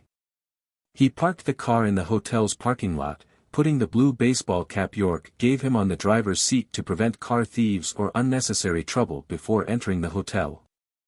Lin Yi did this because he'd seen a lot of cars like this on the road. It must be some sort of secret signal for the Blue Water Gang. Putting a blue baseball cap in the car would keep thieves away. Lin Yi went back to his hotel room and took a nap. He was going to make his move at night, forcefully taking Xie Jinbiao out and back to China. At the same time, Chi-Chi was sitting next to an old man in one of the rooms of Canhe Hotel, a little troubled. Her cool face was red with anger. Grandpa Tombstone, that Lin Yi is a bastard. I'm going to kill him. How dare he leave me in the junkyard? You said that person's name is Lin Yi? Mu Bei paused at the name. Yeah. What, you've heard of this name before, Grandpa Tombstone? Chi-Chi asked curiously. Nothing. Tombstone shook his head. Let's not go for tonight's operation.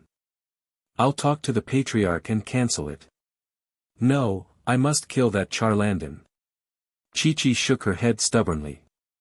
I have to prove to my father that I'm a qualified assassin.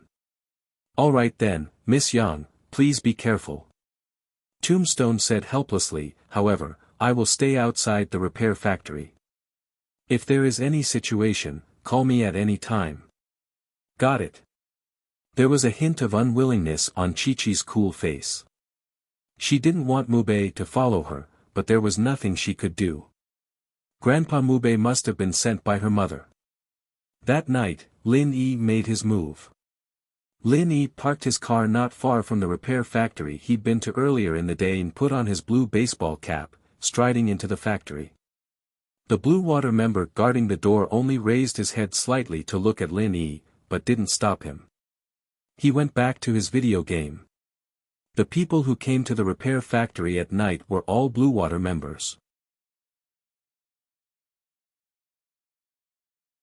Normal people wouldn't come to a place like this at night, so the guard didn't think that Lin Yi would come looking for trouble alone. Lin Yi kept his head down with the blue baseball cap on, so no one noticed him. There were at least 300 people dressed like Lin Yi in the factory, all busy with their own things. Lin Yi wasn't in a rush to find out where Jinbiao was being held. He walked around the factory a couple of times, memorizing the layout of the place. You guys, go check out Mr. Wyhan's casinos. Someone's causing trouble there. Bring him back and have his family and friends prepare $50,000 to pay for his ransom. A coarse voice called out to a few Blue Water members. Yes. After these members received the order, they got into a few cars and sped away. The man who'd been cursing earlier was about to leave when a knife appeared on his neck. Don't scream, or I'll kill you. Lin Yi was actually looking for a Blue Water leader as he walked around the factory. Normal gang members wouldn't be able to find out where Jinbiao was being held. After all, everyone was busy with their own business.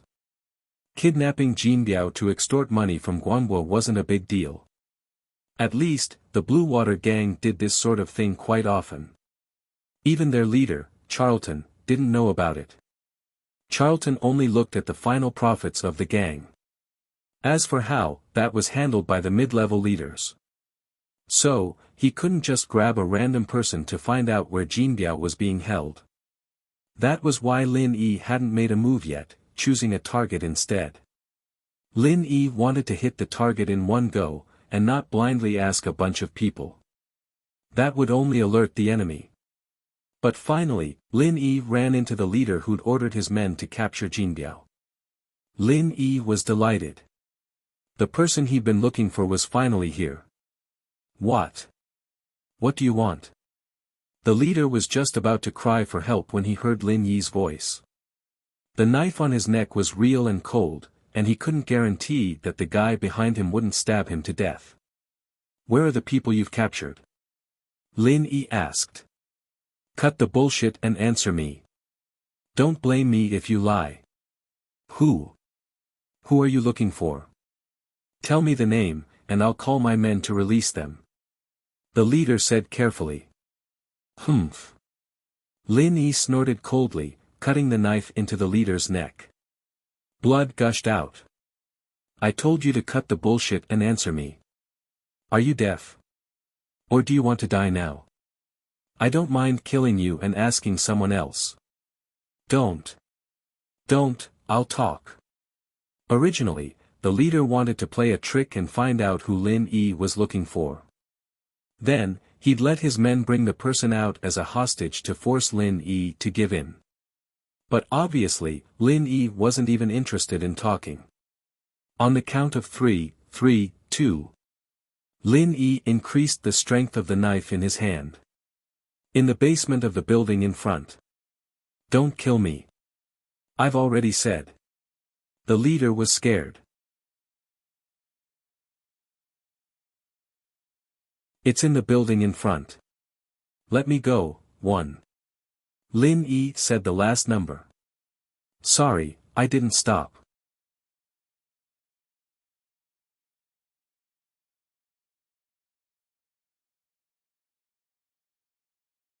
Chapter 327.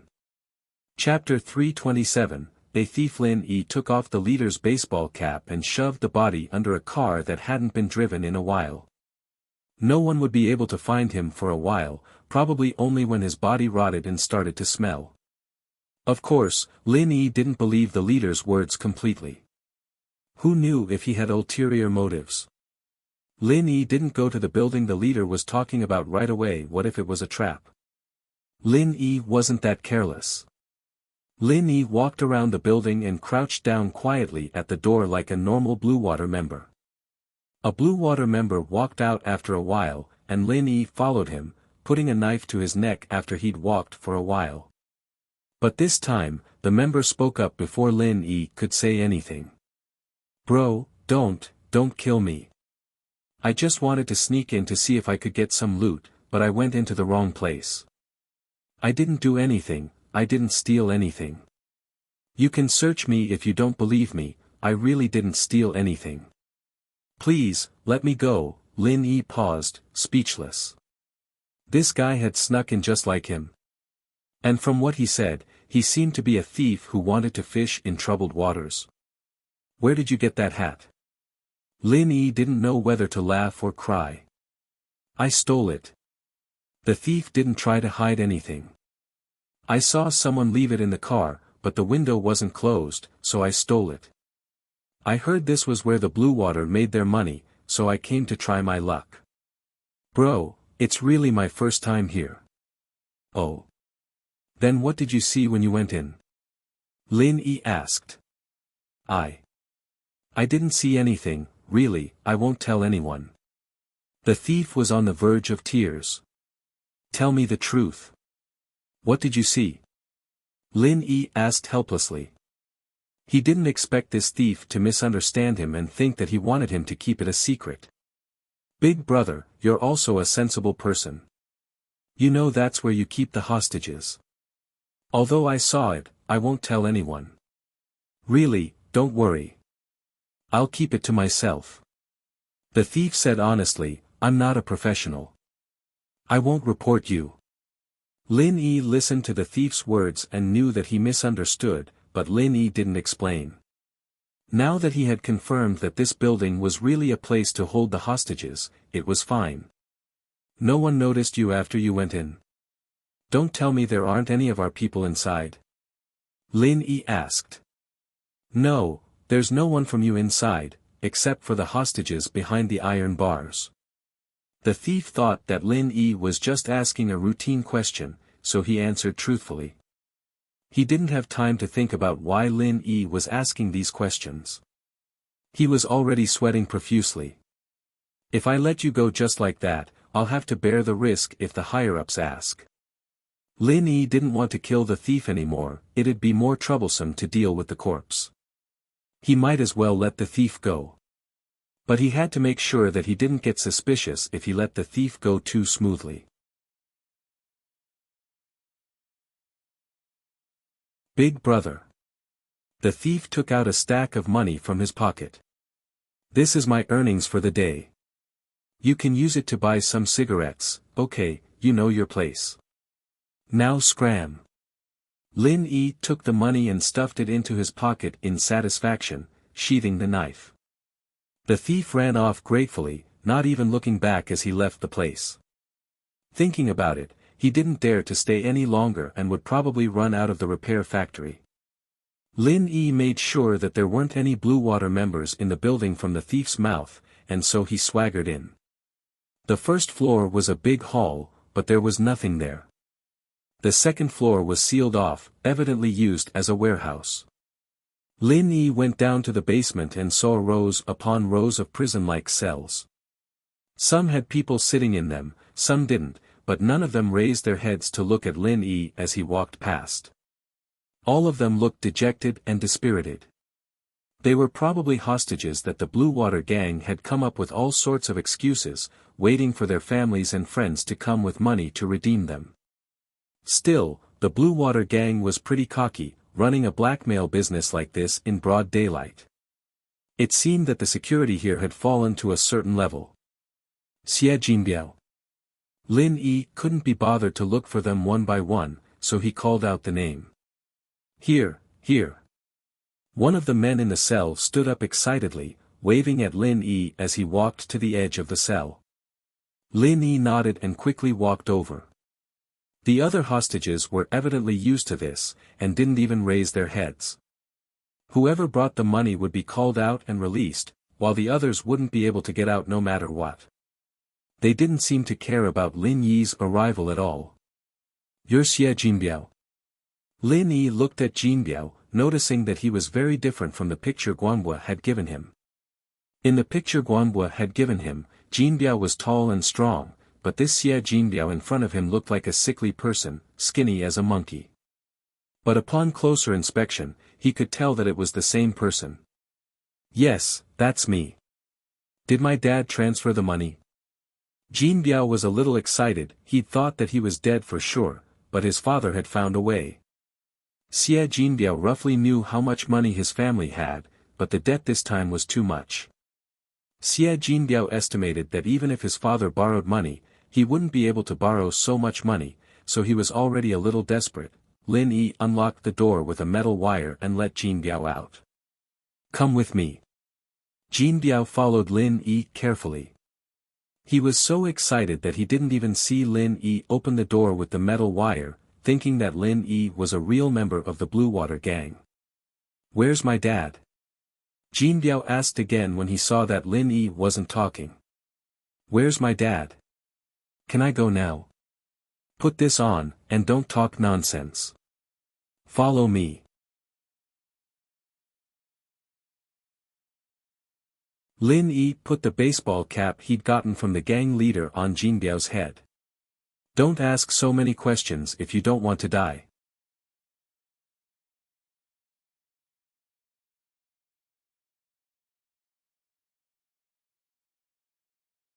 Chapter 328.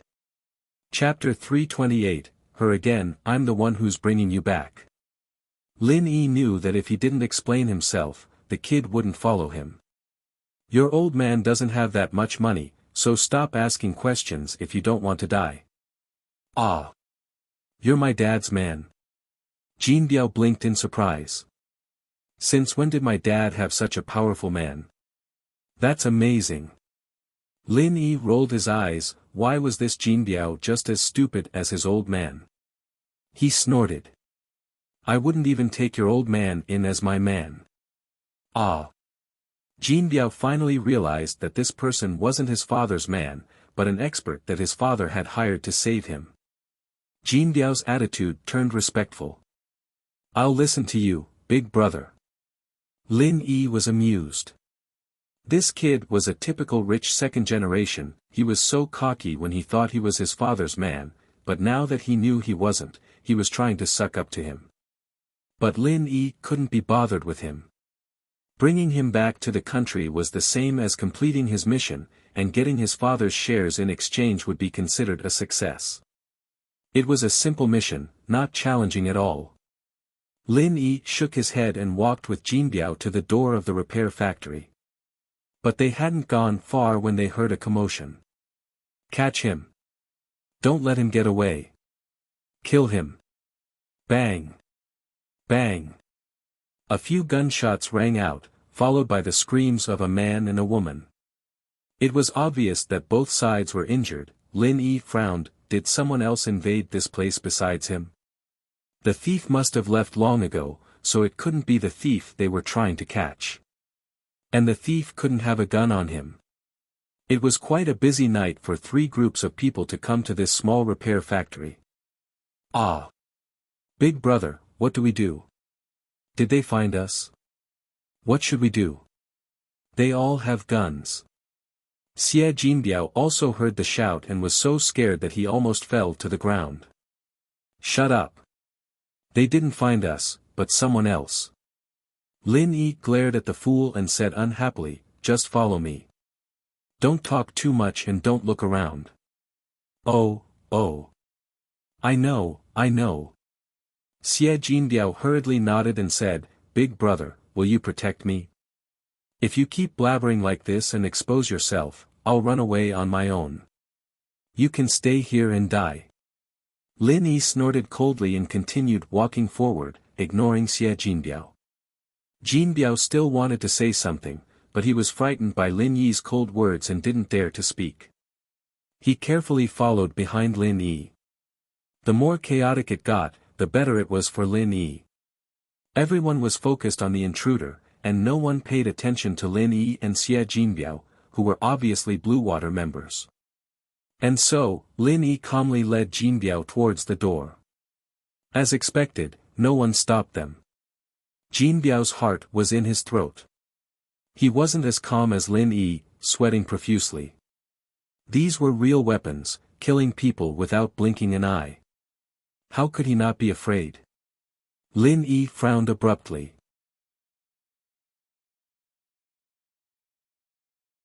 The sounds were getting nearer and nearer, and it seemed that the intruder was running towards them.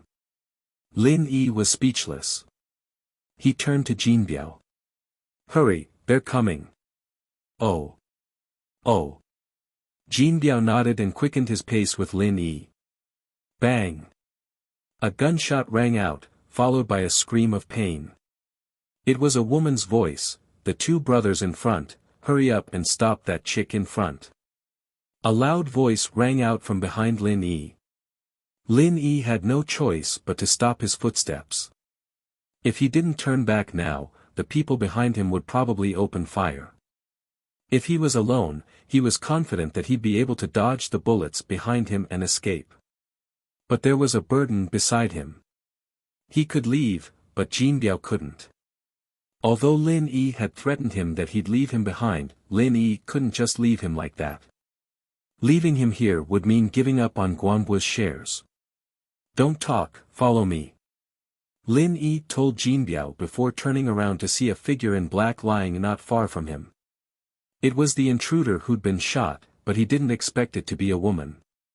Lin Yi pretended that he was going to capture the intruder as he walked to the side of the black figure. Hey, brother, what do you think of this chick? The leader who chased after them called out to Lin Yi with a lewd look. Lin Yi squatted down, but he was stunned. He couldn't help but curse in his heart. Because the girl on the ground was the cool chick he met during the day. Lin Yi didn't know what to say. This chick repeatedly appeared in front of him and brought trouble to him. She even bit the hand that fed her. To tell the truth, Lin Yi really wanted to leave her here, but she was an Asian after all, and it could be said that they were fated to meet twice in a blue city like this. It was quite a rare encounter. Lin Yi wasn't a person who liked to meddle in other people's business. In fact, Lin Yi was a person who didn't care if it was none of his business. But this chick was someone he knew, and they were from the same sect. If he ignored her and left her here, he was afraid that she would be in danger. Just looking at the gleaming eyes of the pursuers was enough to tell how dangerous this chick was. It's my bad luck to run into you. Lin Yi took a deep breath and snatched the gun from the chick's hand. He aimed at the leader of the pursuers and fired. The bullet went straight in between the eyebrows, and the leader fell to the ground without a doubt. Lin Yi tucked the chick under his armpit with one hand and grabbed Jinbiao by the collar with the other, running towards the factory. In actuality, Lin Yi was just playing with the timing, catching the Blue Water pursuers off guard and causing them to suffer a loss. Lin Yi had pretended to be a member of the Blue Water to help the pursuers stop the chick, so the pursuers naturally treated Lin Yi as one of their own. They were no longer nervous. To them, the chick's capture was a foregone conclusion.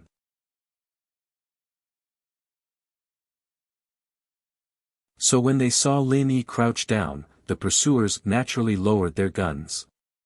There was no point in raising them. It was a subconscious action.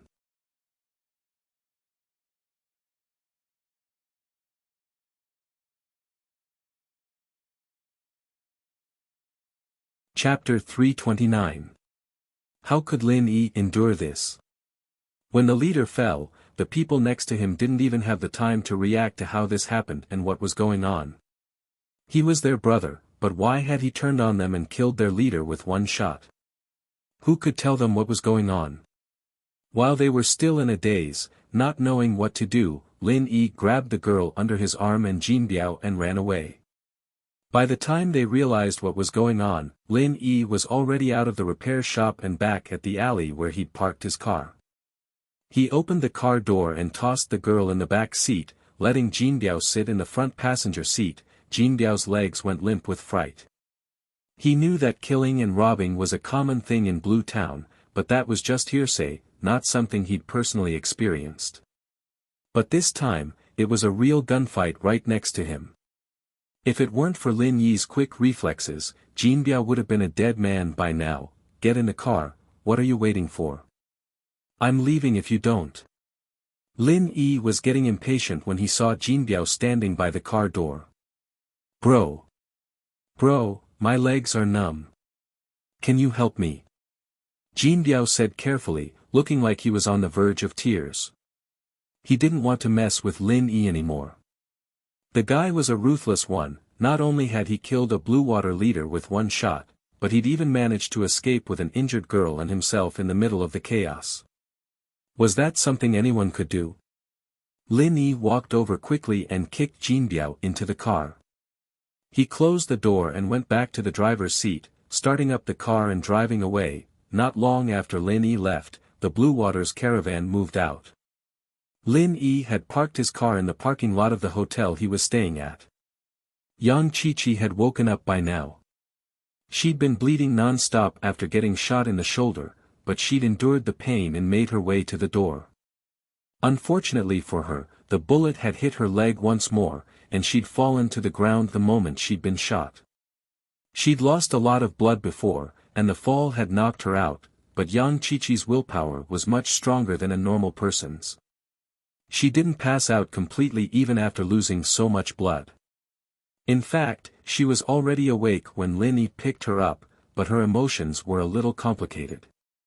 He had saved her once again. She owed him too much. Could he still kill him? And so, Qiqi could only pretend that she wasn't awake. Take my room card and go upstairs. Don't let anyone see anything. Lin Yi handed the room card to Jin Biao. I don't care if you die if someone sees through you. Ah. Alright. Jin Biao didn't want to go upstairs himself, but he knew that there was no point in wasting his time. Lin Yi wouldn't care about him, and he didn't know what that female assassin had to do with Lin Yi. Since Lin Yi wasn't going to say anything, Jin Biao didn't dare pry.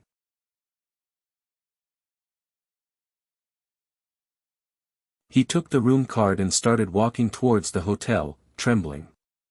Wait, take off your hat.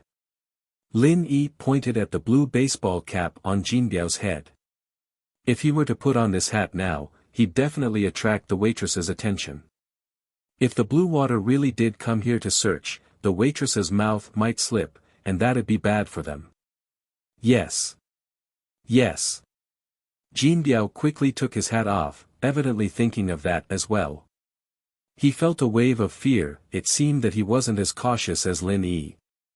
Go up yourself, go in through the back door. Try not to let anyone see you. Lin Yi said faintly. The Blue Water wouldn't know that Jin Biao had been rescued at this point. All their attention was on the female assassin and the traitor, but it was better to be safe than sorry. I understand, I'll be careful.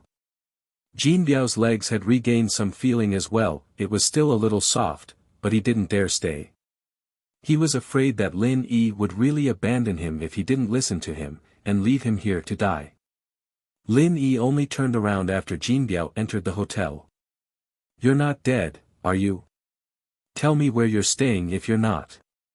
Can he hotel? Qiqi's pale face squeezed out a hint of gratitude. Thank you, no need, just don't kill me next time. Lin Yi didn't care at all for the girl's gratitude. Can you turn on the reading light in the car? I want to take the bullet out first. Chi-Chi knew that she'd attract unwanted attention if she went back to the hotel like this. She wanted to take the bullet out first, stop the bleeding, and put on some clothes to cover her body. Wouldn't that attract unwanted attention? Lin Yi was starting to curse. Which master taught you? Why aren't you dead yet, being an assassin? Chi-Chi's face was a little red as she glared at Lin Yi. Don't talk about my master like that. This is only my second mission. My mom said that people grow up through failure. Second time. Lin Yi was speechless. So that was your first time in Songshan? Yeah. Chi-Chi humphed softly and nodded. You. How am I supposed to endure this? Lin Yi was going crazy. I finally know why you're still alive. It's because you met me twice, or you'd be dead already. He had only carried out 2 missions in total and was injured twice. Was there such a stupid assassin? Was there? Lin Yi was speechless. This girl was too strong. She looked cool, but she was a weakling. It's not that bad, just a little unlucky. Chi-Chi lowered her head, embarrassed. I think I'm even more unlucky than you are. Lin Yi smiled bitterly.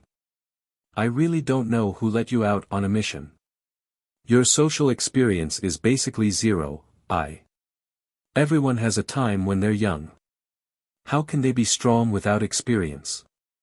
Chi-Chi retorted coolly. Alright, I'm unlucky. Where did the bullet hit you? I'll get it for you. Lin Yi didn't dare turn on the reading light that would attract curious people.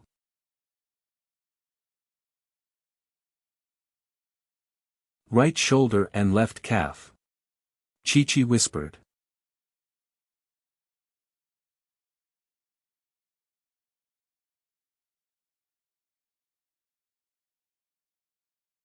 Chapter 330.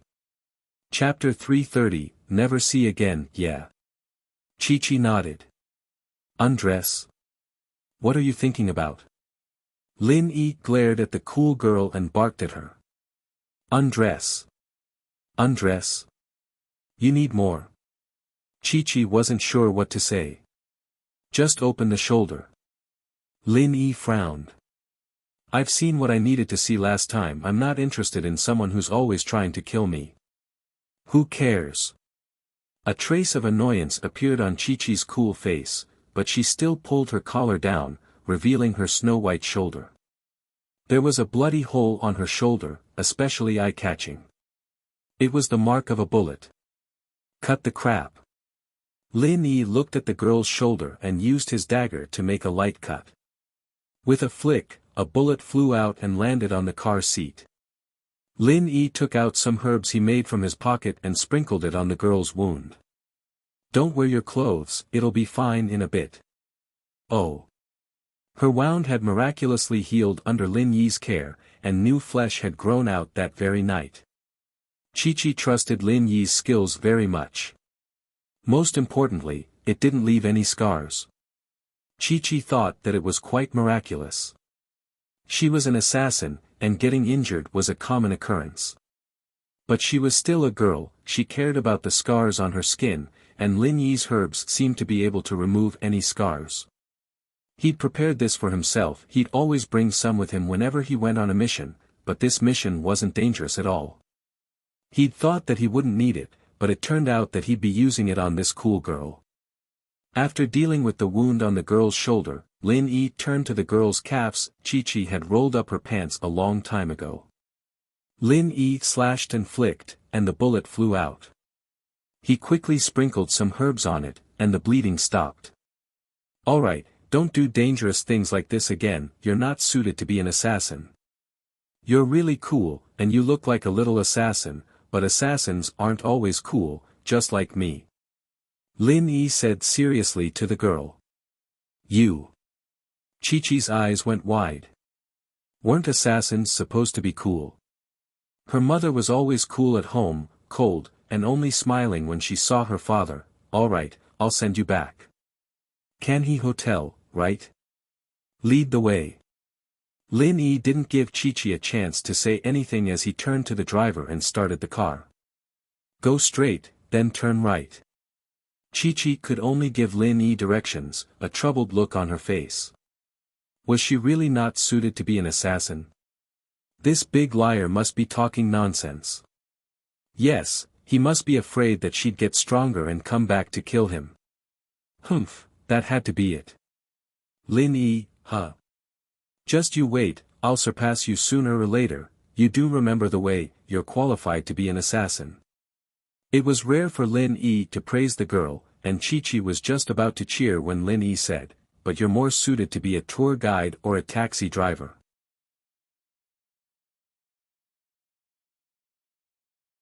You. Chi-Chi was getting pissed off. Wasn't this guy just saying that she wasn't qualified to be an assassin?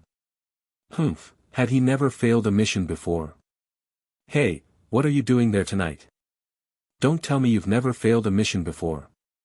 Chi-Chi asked, unsatisfied. "I'm going to bring someone out. You've seen him already." Lin Yi didn't hide anything. "As for failure, I'm sorry, but I really want to taste it." "Bullshit." Chi-Chi's face flashed with suspicion. "Hey, that herb of yours is pretty good, can you give me some? Are you the one who's trying to kill me today?" Lin Yi looked at the girl, amused, and teased her. "Then I'll buy it with money, alright? How much is it?" "I'll give you the money." Chi-Chi was getting a little embarrassed by Lin Yi's question. "I made it myself, it's priceless." Lin Yi looked at the girl. "But, since you have the ring on your finger, I'll give you the remaining half." Lin Yi tossed the half bottle of herbs to the cool girl. "Thank you." Chi-Chi was pleased. Lin Yi was right, this was a priceless treasure. "Don't think you can get hurt just because you have this potion, you should just stay at home. Being an assassin doesn't suit you." He got out of the car and bought a set of casual clothes from a convenience store next to the hotel, handing it to the cool girl when he got back. Chi-Chi wanted to retaliate at Lin Yi's insults, but Lin Yi had gotten out of the car. She didn't know what Lin Yi was up to, but Lin Yi was already back. "Put it on and go up yourself," Lin Yi said. Chi-Chi wanted to argue with Lin Yi, but seeing how thoughtful Lin Yi was, even buying clothes for her, Chi-Chi felt touched. She couldn't speak anymore. I'm going, bye." Chi-Chi got out of the car, feeling that the wound on her leg wasn't hurting anymore. It seemed that Lin Yi's herbs were really effective. "It'd be best if we don't see each other again. I won't save you if you die next time, so troublesome." Lin Yi waved his hand helplessly and drove off. Chi-Chi stomped her foot on the ground, pissed off. But stomping her foot pulled at her wound, almost causing her to cry out in pain. She didn't dare stomp her foot again, and carefully made her way back to the hotel. What Chi-Chi was puzzled, where was Grandpa Mubei? Didn't he say he was waiting for her in front of the Blue Water HQ? How come she didn't see him when she came out? Plus, why didn't Grandpa Mubei stop her when Lin Yi brought her into the car? In actuality, Chi-Chi really did accuse Tombstone wrongly. Tombstone had been waiting at the factory's entrance the whole time, and was about to charge in when he saw that something was wrong when Lin Yi grabbed Chi-Chi and ran out first. After making sure that it was Lin Yi who brought the miss away, Mubei returned to the hotel with peace of mind. After all, Lin Yi was the pride and joy of the organization's leader. With him there, Mubei had nothing to worry about.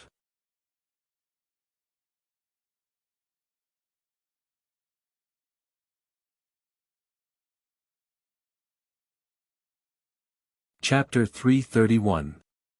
A calm response. Lin Yi only remembered that he'd given his room card to Jinbiao when he got back to his room, so he knocked on the door. But, there was no response from the room, not even the slightest movement. Lin Yi frowned. Xie Jinbiao wasn't back yet.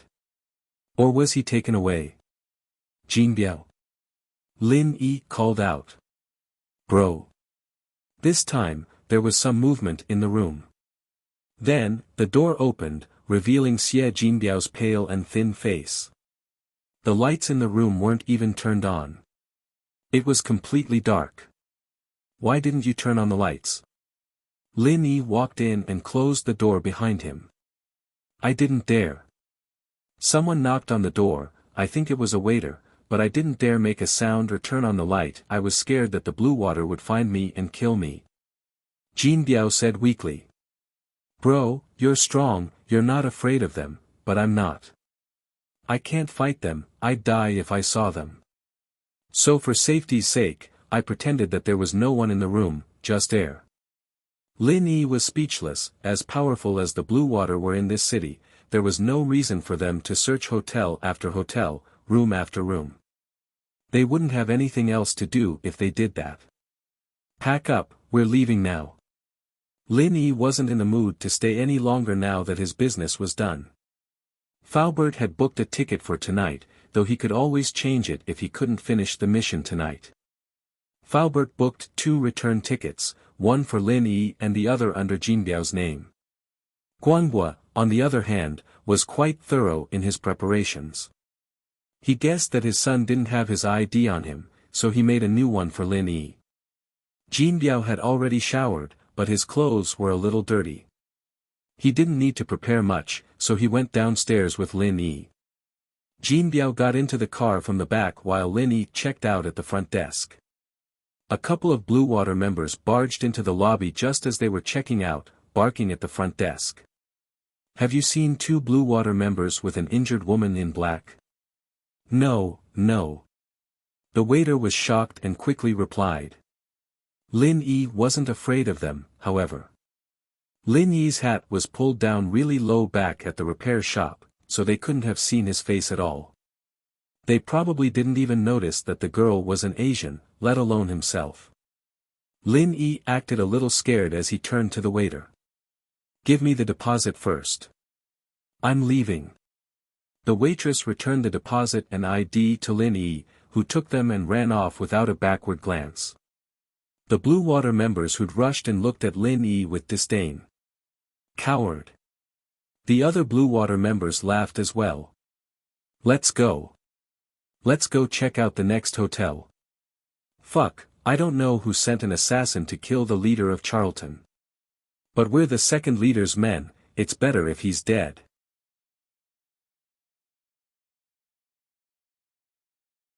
We can't rest for the next few nights though, we still have to find the killer. The waiter watched in horror as the Blue Water members left before letting out a sigh of relief. Lin Yi, on the other hand, had long since arrived at the parking lot. He got into his car and headed for the airport. Of the 2 blue caps in the car, one was thrown away, while the other was put on Lin Yi's head. Bro! You! Why are you still wearing that hat? Jinbiao jumped in fright. The Blue Water members were looking for him and Lin Yi, wasn't that unnecessary? Shut up! Lin Yi glared at Jinbiao. Sit still if you don't want to die. Jinbiao didn't dare say anything else, but he was still a little puzzled. His bro wasn't a reckless person, so why was he doing this? The car drove towards the exit of the city, but at the exit, someone had set up a roadblock to stop all the cars leaving the city. Only a small number of cars were allowed to pass, while the rest were all parked there. Some were anxiously waiting for something, while others turned around and went back. Lin Yi didn't park his car on the side of the road like the rest, driving straight towards the roadblock. Bro, you're going to charge through the roadblock? There's so many of them, don't do anything stupid. Jinbiao was starting to get a little scared. Lin Yi turned to glare at him coldly, and Jinbiao quickly shut his mouth. Lin Yi hadn't let him speak, but now he'd spoken up. He shouldn't have doubted his bro's abilities, he definitely had a way. Jinbiao comforted himself. Stop the car. Lin Yi's car was about to reach the roadblock when the Blue Water members flashed their flashlights at him, gesturing for him to stop. Lin Yi stopped the car, and the Blue Water members surrounded him. Get out. What are you doing? Don't you know the Blue Water is on lockdown? You're from the Blue Water. Raise your head, how come I don't recognize you? Bro, I'd like to ask, what's going on up ahead? Why is the road on lockdown? Lin Yi asked, carefully. Why are you asking so many questions? I'm asking you, what do you do, and where did you get that hat? The Blue Water member barked at Lin Yi. Bro, I bought this car at the Blue Water's repair shop today, and the hat was a gift from York bro. I bought it from him, he said no one in Blue City would bother me as long as I wore the hat. Lin Yi explained, carefully. Oh. You said you bought the car from us? The Blue Water member nodded, turning to another Blue Water member not too far away. Boss, there's a guy here saying he bought his car from us, that York sold it to him, and that hat was a gift from him too. Then give York a call. Let him go if he's the one, arrest him if he's not. The leader was checking other cars, and didn't have time to waste with the Blue Water members. He waved his hand and left. Wait a bit then. The Blue Water member's attitude was a lot friendlier now. The person in front of him might be a Blue Water customer, after all.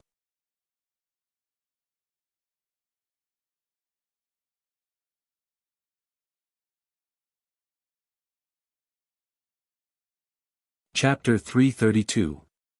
Chapter 332, Return Safely. York and La Z were both members of the Blue Water Mafia, but there were thousands of them in the Mafia. They'd only met each other briefly, that was all. But they all knew of this person's existence. There's something I'd like to confirm with you. There's a guy who said he bought a car from you today, wearing a baseball cap with the Blue Water logo. Do you know him? La Z asked. Oh. There is indeed such a person, a tourist from the east. I sold him an old Santana. If it's him, there should be no problem. York thought about it and said, why don't you give him the phone? I'll confirm it again. Sure. La Z thought that it was better to be safe than sorry, so he passed the phone to Lin Yi. You talk to York. York bro, it's me. Lin Yi said with a wide smile. Well, I just bought a car and was about to drive it back, didn't I? But I got stopped at the city gates, I don't know what's going on. Oh, it's you. Alright, no problem. Give the phone to La Z, I'll talk to him. York was relieved after confirming that it was indeed the guy who'd bought the car. Alright. Lin Yi handed the phone back to La Z. York bro wants to talk to you. La Z took the phone and said a few words before nodding to Lin Yi. Alright, you can go now. I'm La Z, you can look for me if you want a car in the future. La Z was starting to get business. No problem, La Z bro. Lin Yi nodded. Look for you to buy a car. Maybe in my next life. He got back in the car, and the driver let him off without a hitch as he sped out of Blue City. Jinbiao, sitting in the passenger seat, was dumbfounded. They'd let him go just like that. There were so many cars around, and they wouldn't let him go. Lin Yi had said a few words, and all he had to do was answer a phone call. Of course, Xie Jinbiao had learned his lesson and didn't dare to ask any random questions. Lin Yi didn't bother explaining. He'd seen the Blue Water members looking for someone in the hotel, and he'd expected to see them at the exit as well. He'd put on the Blue Water hat and come up with an excuse, using York's name to get out of the city. Lin Yi took off his hat and tossed it out after leaving the city. It was no longer useful outside Blue Water territory, and it'd be even more troublesome if someone misunderstood. Arriving at the airport unimpeded, Lin Yi directly left the car in the airport parking lot, not even taking out the key. Let's go. Do you still want to stay here? Lin Yi saw Xie Jinbiao looking at the airport in a trance, and immediately scolded him. And no, bro, I'm just looking at this sad place. Who knows, I might never come back here again. Jinbiao sighed as he followed Lin Yi into the airport. The plane soared into the sky. Along the way, Xie Jinbiao was silent. No one knew what he was thinking, but as they were changing planes in Beijing, Xie Jinbiao carefully asked, "Big brother, how much did my dad give you?" "All of his assets."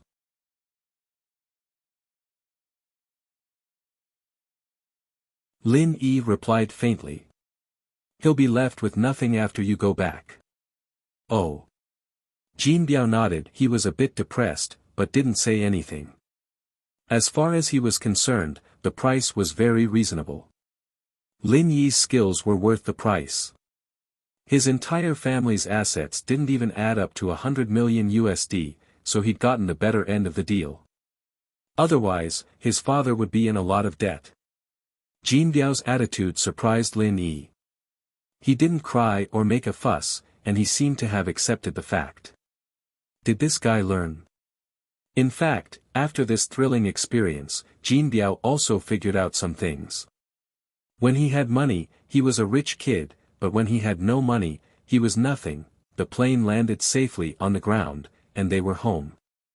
Lin Yi didn't feel anything, but Jinbiao was emotional, and his body was trembling with excitement. "Are you addicted to drugs?" Lin Yi glanced at him. "No, I'm just a little excited. I've quit." Jinbiao was a little embarrassed. "Quit?" Lin Yi was stunned. "This kid can quit drugs. I was locked up for 2 months. Who would give me drugs if I had no money?"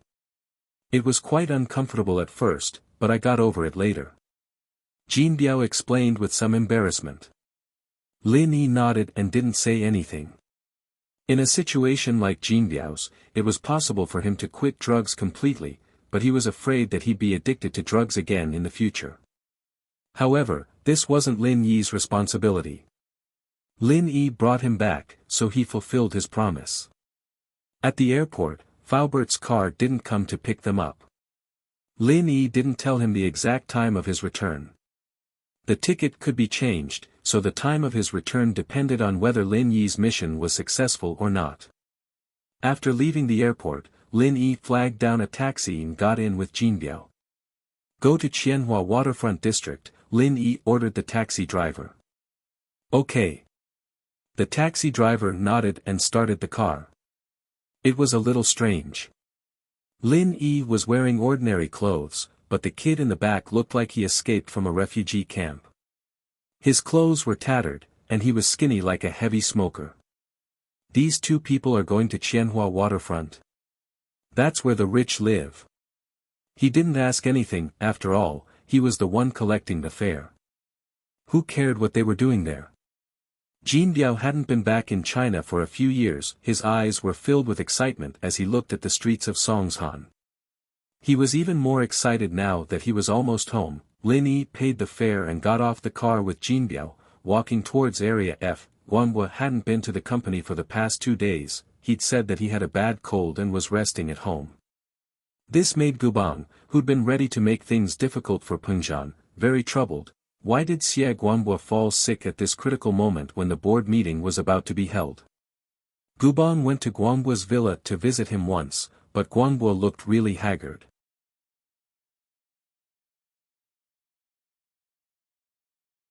Gubang didn't suspect that Guanhua was faking it. In actuality, Guanhua didn't have a cold. The reason he looked haggard was because he was worried about his son's safety. He'd seen Lin Yi's skills, but as the saying goes, 2 fists are no match for 4 hands, especially in a foreign country where he wasn't familiar with. It was a difficult thing to bring his son back, no matter how you looked at it. You're tuning in to the Han Li's Wuxia Chronicles YouTube channel. We're so grateful for your support, and don't forget to subscribe to join us on this incredible journey through captivating stories. Your generosity through donations truly makes a world of difference, as it's the primary source of revenue that allows me to expand and enhance this channel for you. Thank you from the bottom of my heart for being a part of this adventure.